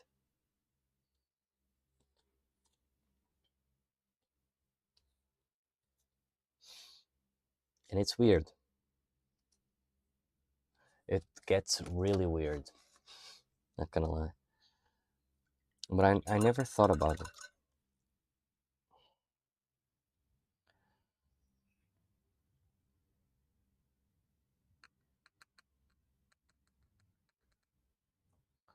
Which one is the whole red?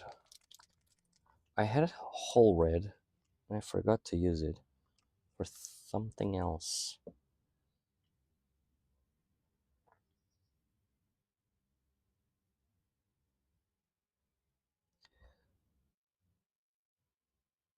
Because I want to add.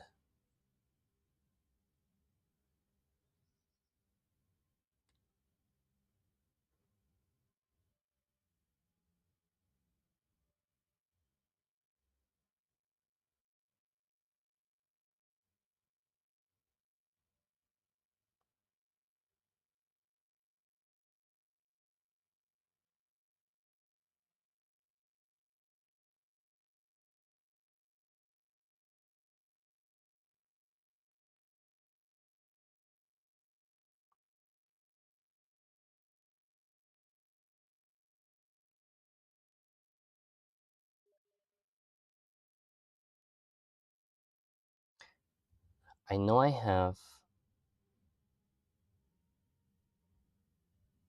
metal and the gold, but I'm aiming here to a small non-metallic metal, gold, just to make things a little bit more interesting.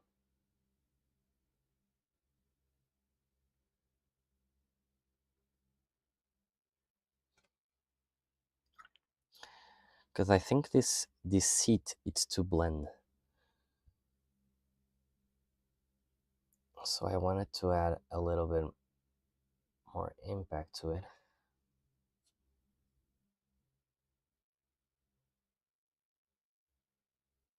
What the fuck is going on? Is it a piece of? Oh, it was. It has a little tiny dry piece on the tip.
Yeah, I think like that. It gets, it gets nice.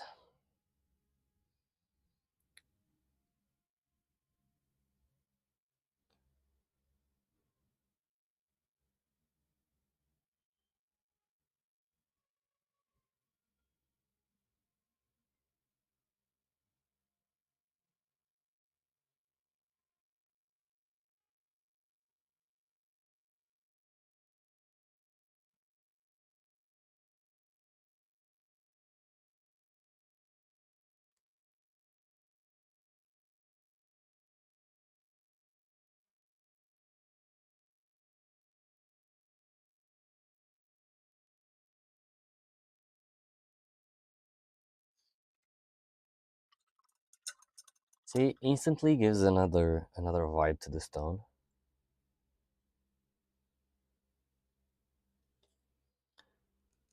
But at the same time, it's not of the same tone, so it might get weird, right?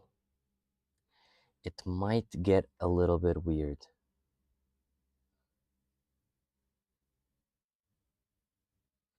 Let me think about it.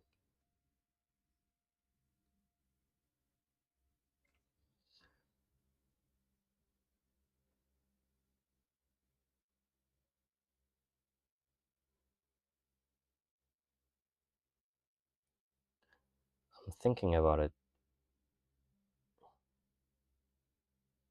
Mm, one thing that I like to do when I'm thinking about stuff, the decisions, is I try to paint other areas while thinking about what I'm gonna do with the other area. It kind of helps out, you know. Hmm.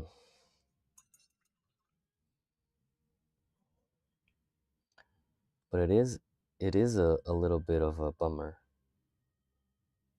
there.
Hmm. I'm thinking what I should do. I'm not really convinced.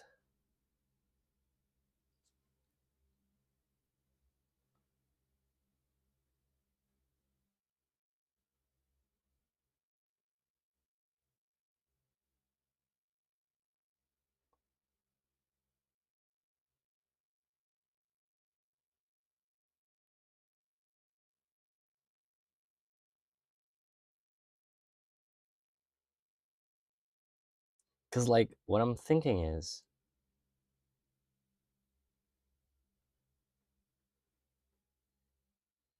should or should I not paint this with true gold? Because, like, these tiny triangles and stuff, like I did here on the side. You see this part here? I'm thinking if I'm doing the same thing here on the side, or if on the side I just do with non-metallic metal. Because non-metallic metal, it's actually going to give a different vibe. But it could, well, you know what? I'll just try it out. If it doesn't work out, we'll just clean it. There's no use to think too much about it. We'll just see how it goes. So, a tiny drop of water here.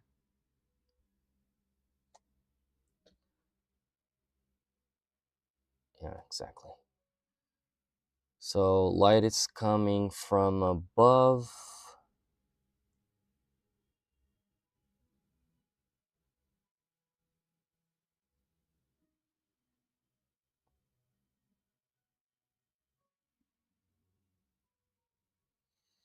Should be something like this.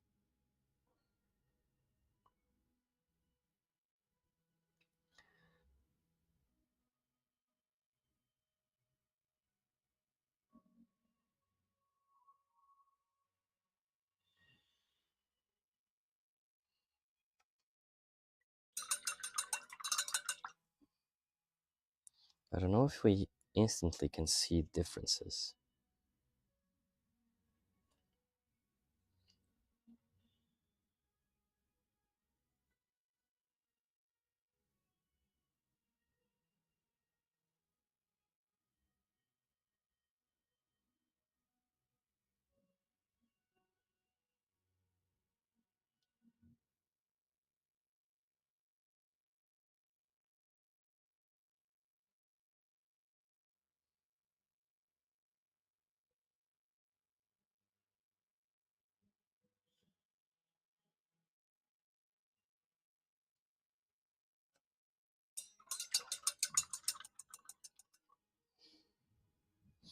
Yeah, it's taking shape.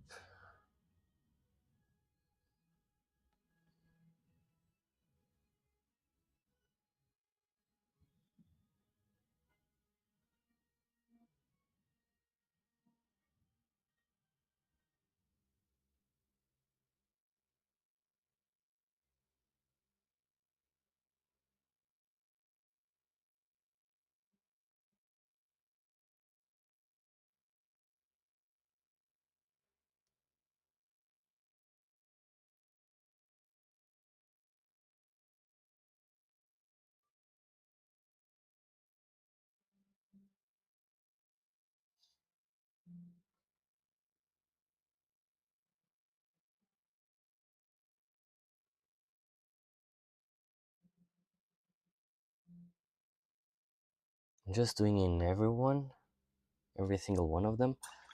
Let me just fix one of the triangles here because it's looking kind of funny. It's this one. This one should be more tilted, more straight here on the upper section. Yeah, like that.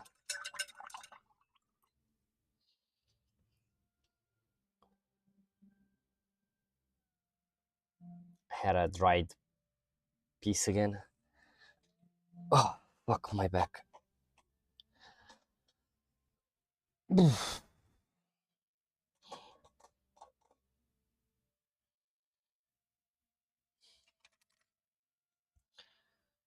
me just give a nice coat. Because this part I didn't use too much paint.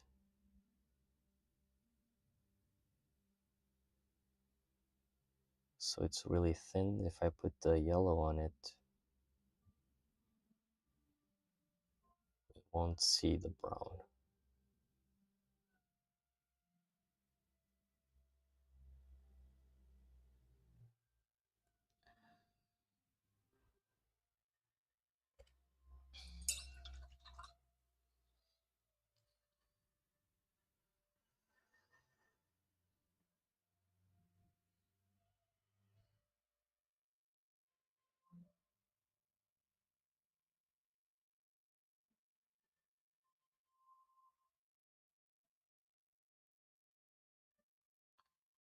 You know what? I'm listening to music right now.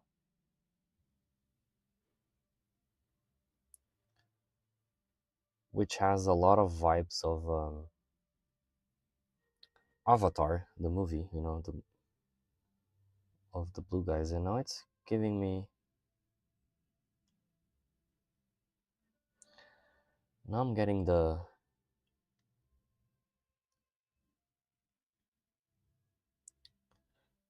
urge to see the movie.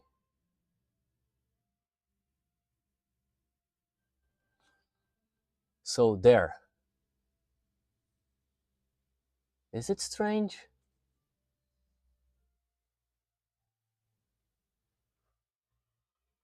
I don't think it is. Is it?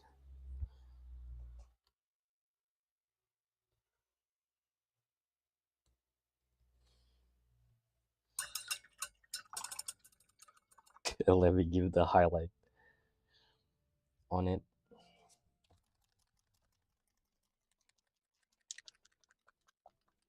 So for the highlight here, we'll use sand yellow.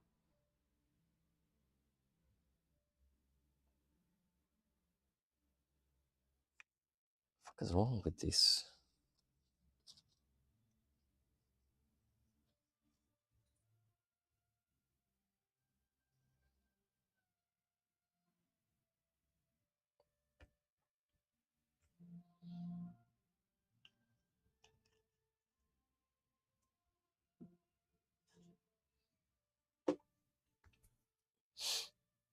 So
yeah, it's giving like a gold vibey thing.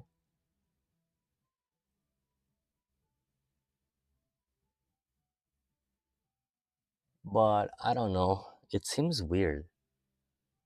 Or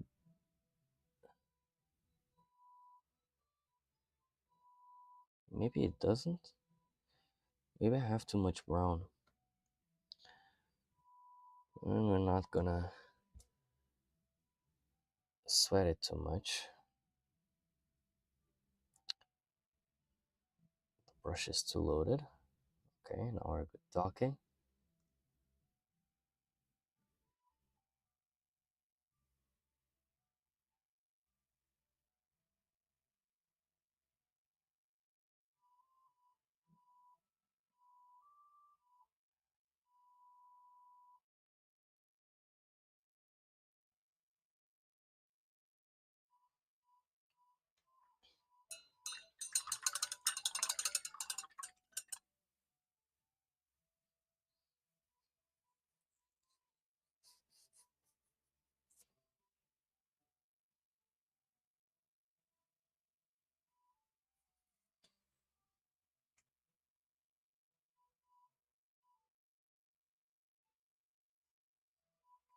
Sorry, my water palette needs more water because the paint is drying out fast. Yeah.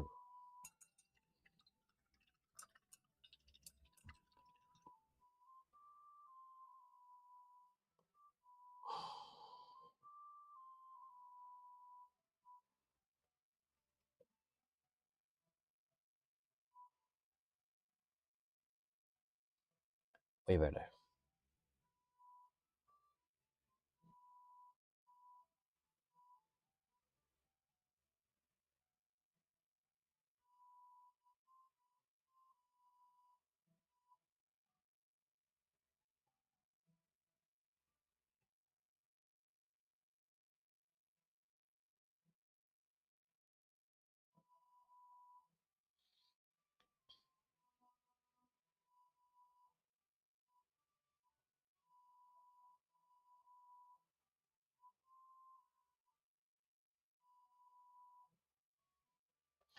Yeah, it was the brown. It had too much brown on it, but it's still it it gives the vibe of gold at distance, which is what we want. But at the same time, I don't know.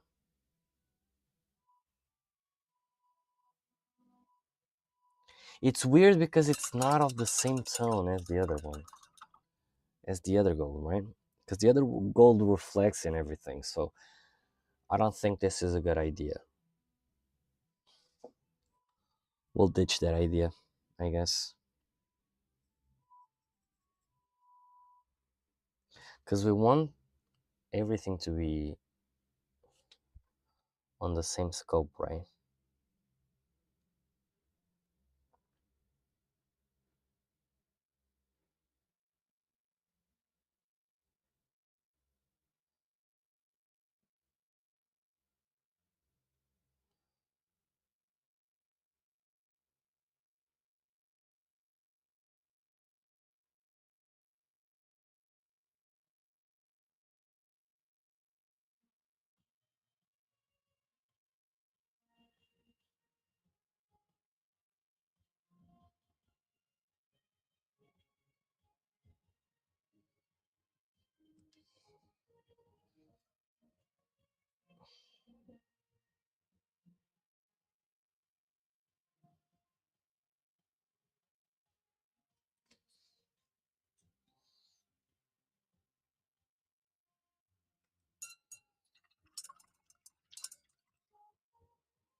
Mm.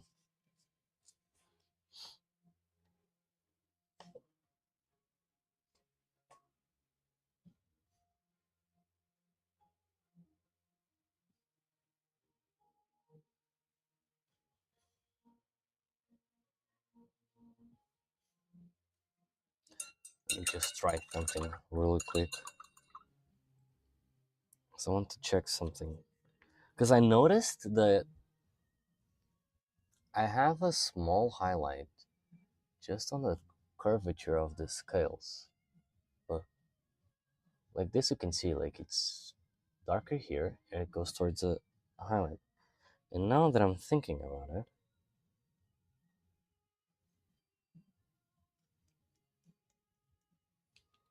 yeah, this red doesn't actually. Because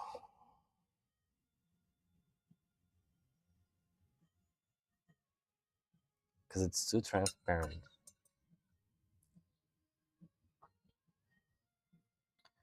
What I can do is I can actually like put a little bit of here and I can add brown to it.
Yeah, I think I found the gunpowder here.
Just giving a small highlight just to see how it will look.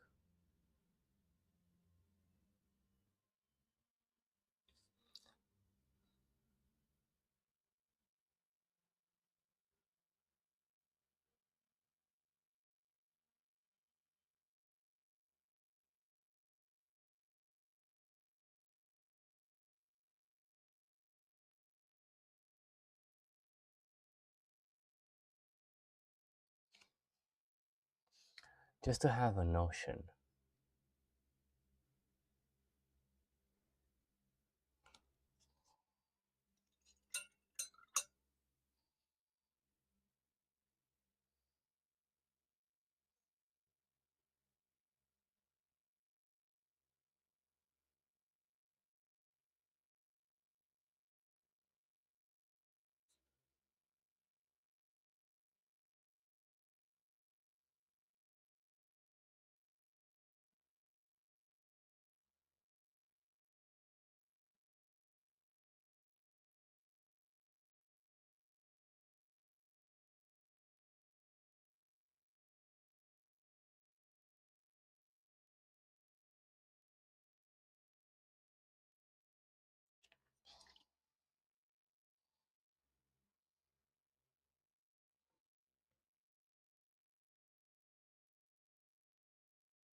So now I need a proper brown. This one, for example. And then we'll add a little bit of ivory to it.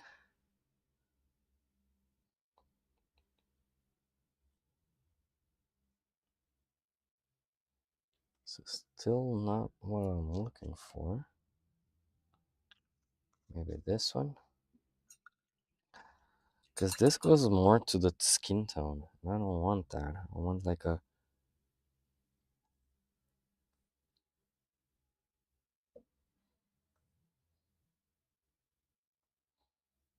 This one goes more on the purple side.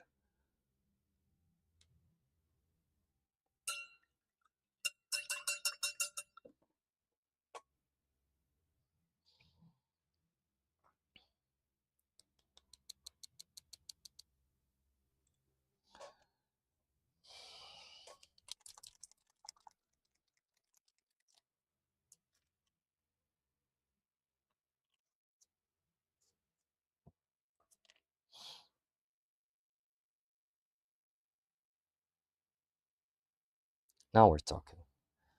It's this brown that I want. At the same time, I want to add a little bit of yellow. Oh yeah, like that. Nice.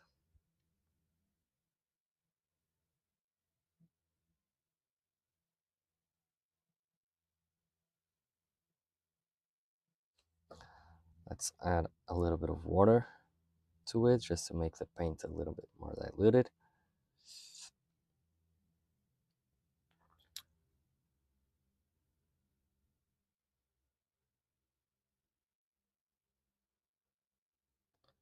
Purpose here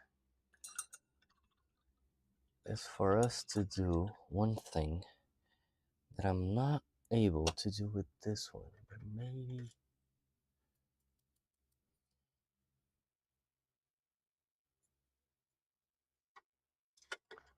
Because what I want is I need a brush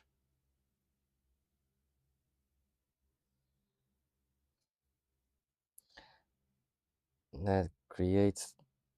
Oh, this one does this. So I want to create like tiny scratches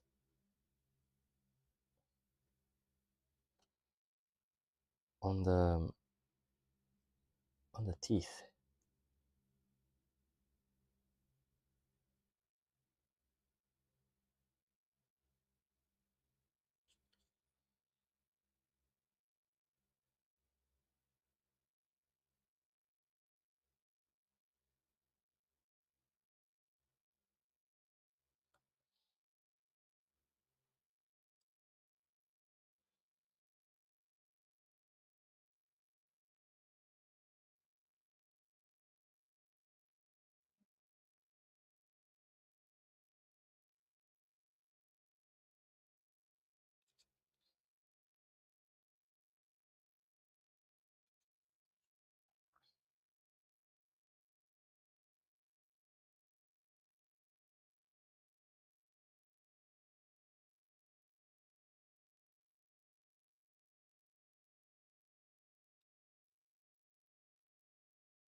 think now we're talking.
Stretch, Mark.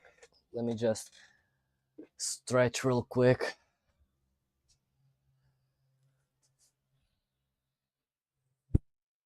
It's really good to, once you're, when you're painting, to stop a little,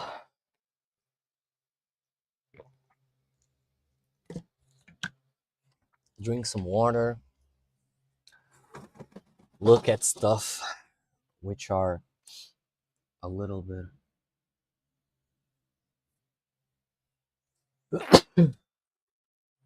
oof, I'm sorry. So trying to look at other objects where they are more far away, just to make the muscles on your eyes a little bit more relaxed.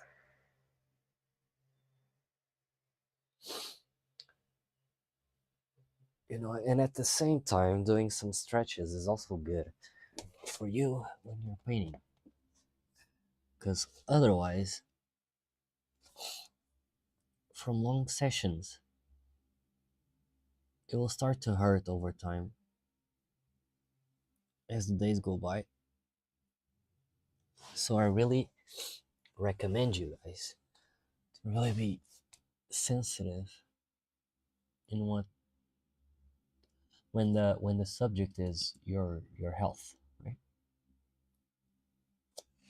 So right now what I'm doing is I'm just stretching a little bit.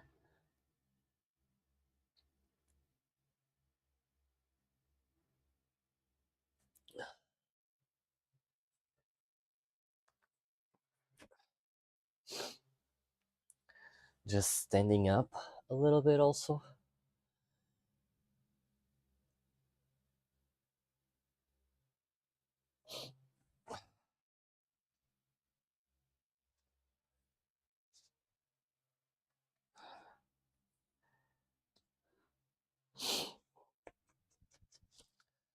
So I'm actually a little bit upset with myself because I took too much time with the red stuff on the freaking scales. I took too much time with it. But I know what I'm gonna do tomorrow. Tomorrow I'll be grabbing the red, adding a little bit of black, just to tone it down to brown, and then from that, or maybe using another brown is also a good idea. And from that, what I'm going to do is I'll I'll bring the I'll bring the how do you say it? I'll bring the shadows up in a really washed way, and that way I think the red itself will become more vivid, right? Because like you can almost start seeing the places where I added the brown. Look, the way that I added the brown, it made it look like this was the highlight, which is exactly what I want. So I have to be careful on step by step. Oh, look, actually this brown is the same as the whole red, the the black red. I can thin it down and maybe use it to create the shadows and build up this part up towards the black or the brownish tone. Because look, I still have to fix the gold here. Oh, sorry. I still have to fix the gold here. I still have to fix the gold here. I don't know. I have so much shit to fix that it's actually insane. I should have done this earlier.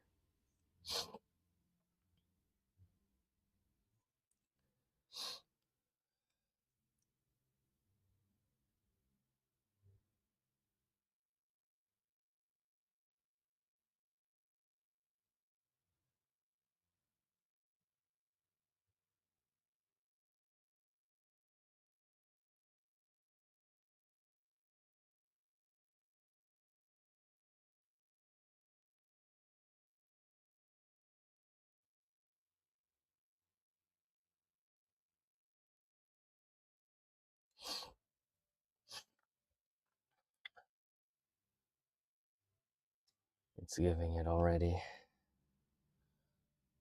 a good tone, which is what we want. Just need the paint to flow a little bit better.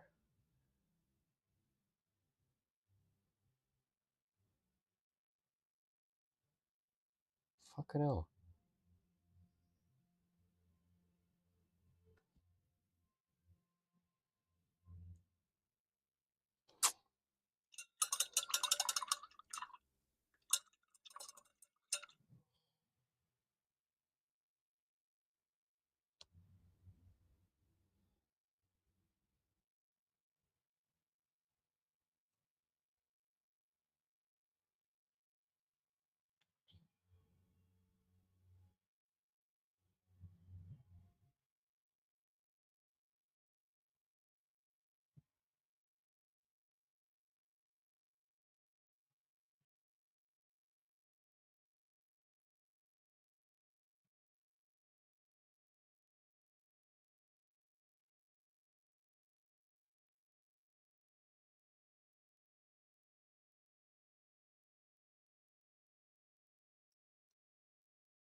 Let me use a thinner brush because somehow I'm not doing the type of scratch that I want. I want to do a very thin one.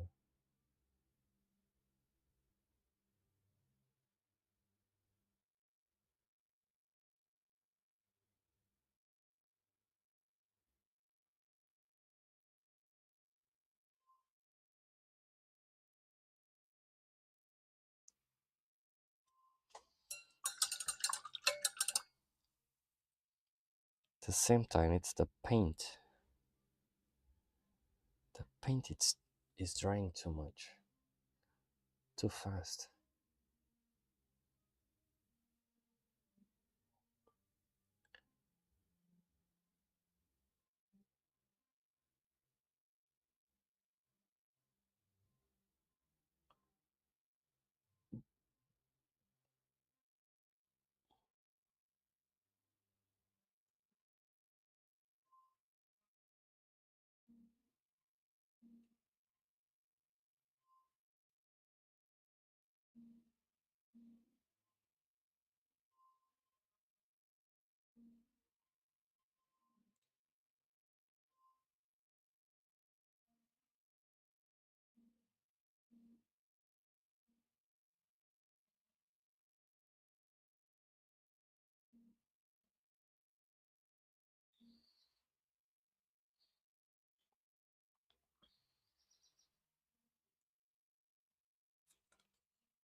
The fuck am I gonna do?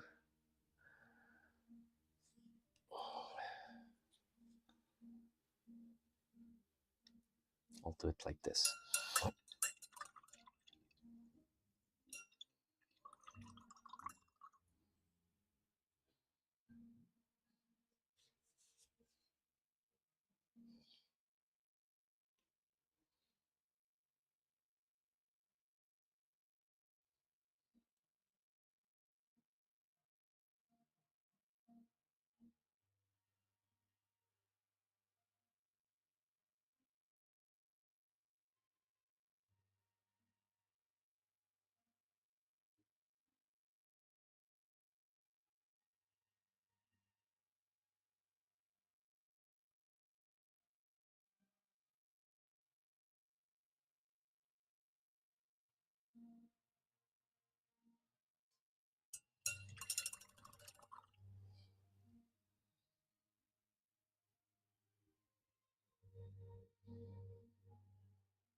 Now the teeth are becoming cool. Look, it even has a tiny transition to it. Hmm. Maybe I'll increase the light now just to see how it goes.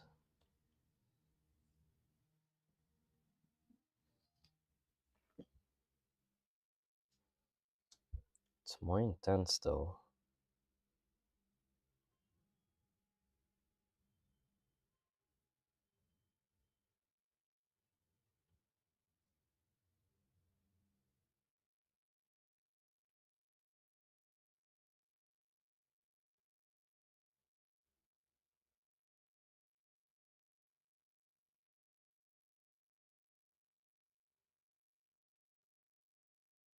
Hmm. Not sure though. Because maybe I should put more white.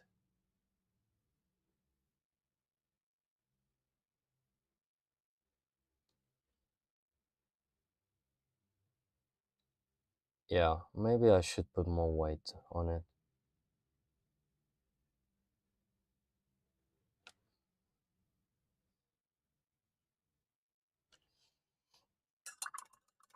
And then I want to try when I just finish this. And we will try just now. Let me just thin this. Because I want to thin this round. Oh, nice, nice, nice, nice, nice. We'll do it like this.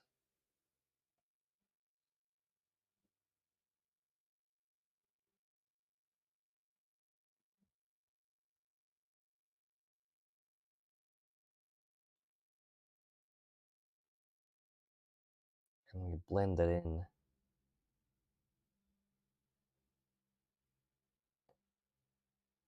in a cooler way. Yeah.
Yeah, like that.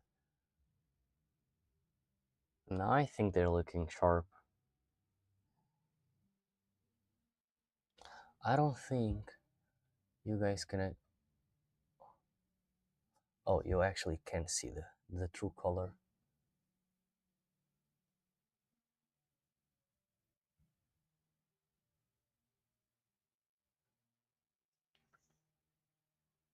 Yeah, I think this color like this is good.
I think like this is looking good. And one thing that I was forgetting about,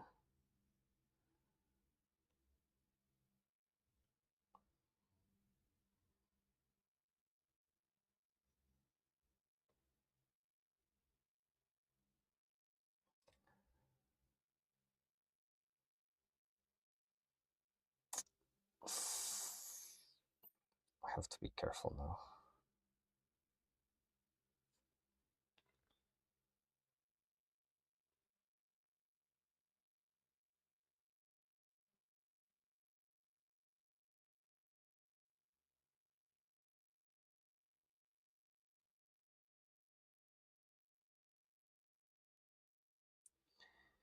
I don't know if I should have done purple maybe there. Maybe I should have. Okay, let's try and add the purple here. We'll let it dry and then we'll do the whole red really thin down, because this is the way that I like to do mouth, tongues, and everything that is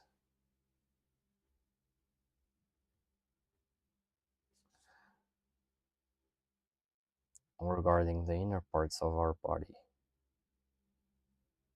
At least in terms of tones, that's what I like to do.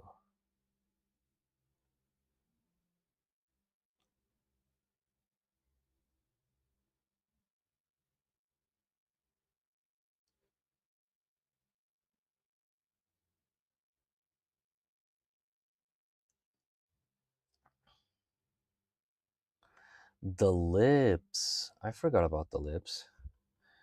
Well, I'll give it a purple tone as well on the inner part.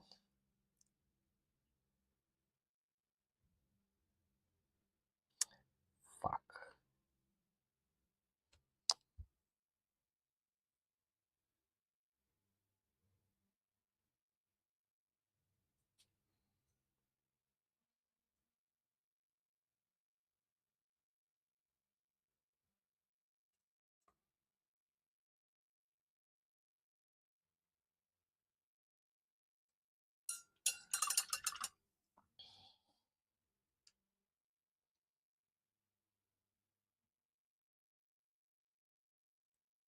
You see how it transitions?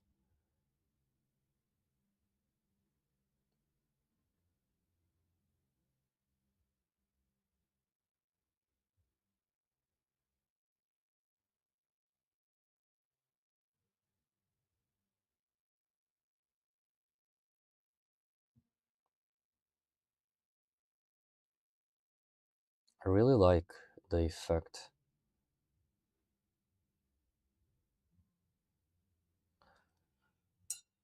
that the purple with the black red gives. It's a really good tone.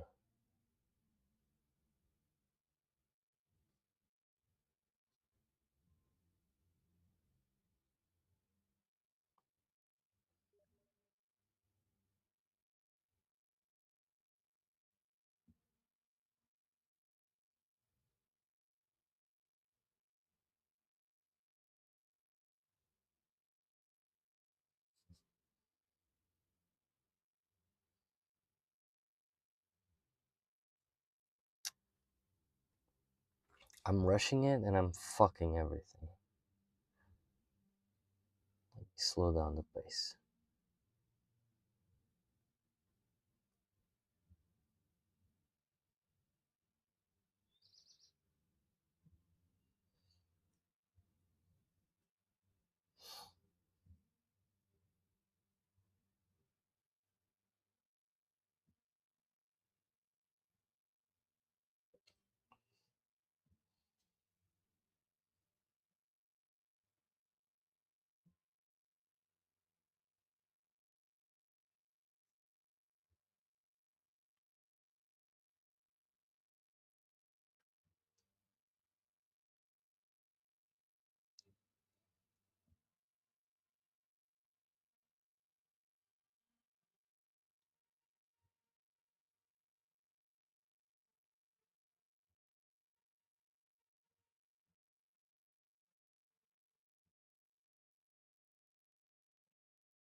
think this way is looking good.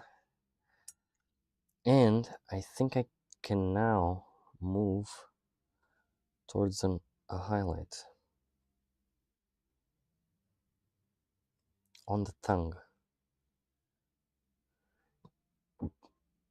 Like this.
I still don't know how I'm going to paint the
Yeah, I think this little detail actually added more realistic vibe to it.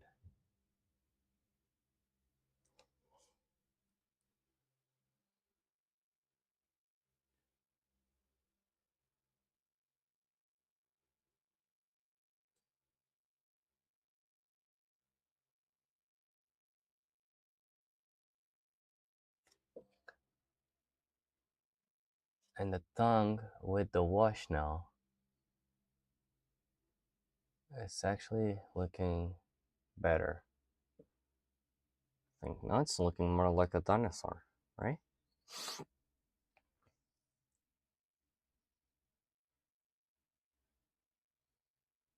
I'm not entirely sure, but I think I might put some resin on it, on the tongue and everything, just to make it look like saliva, something like that. Uh, so guys, I'm really sorry, but I really have to go. It's 5 a.m. at the moment here, and I really need to get some sleep. We've done a really good progress, so I already know what I'm gonna do. I'm gonna use this brown mixed with red and make sure that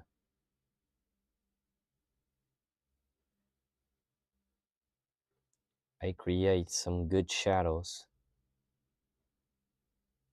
on the scales, because I want this. I want, like, do you see this part where it's lighted up?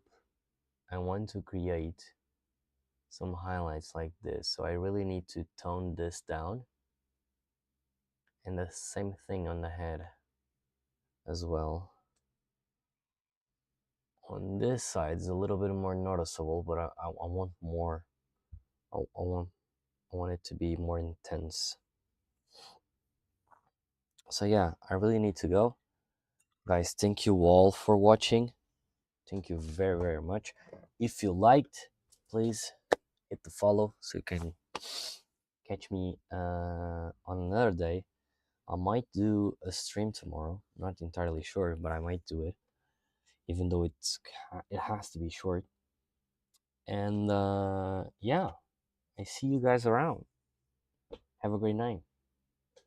See ya.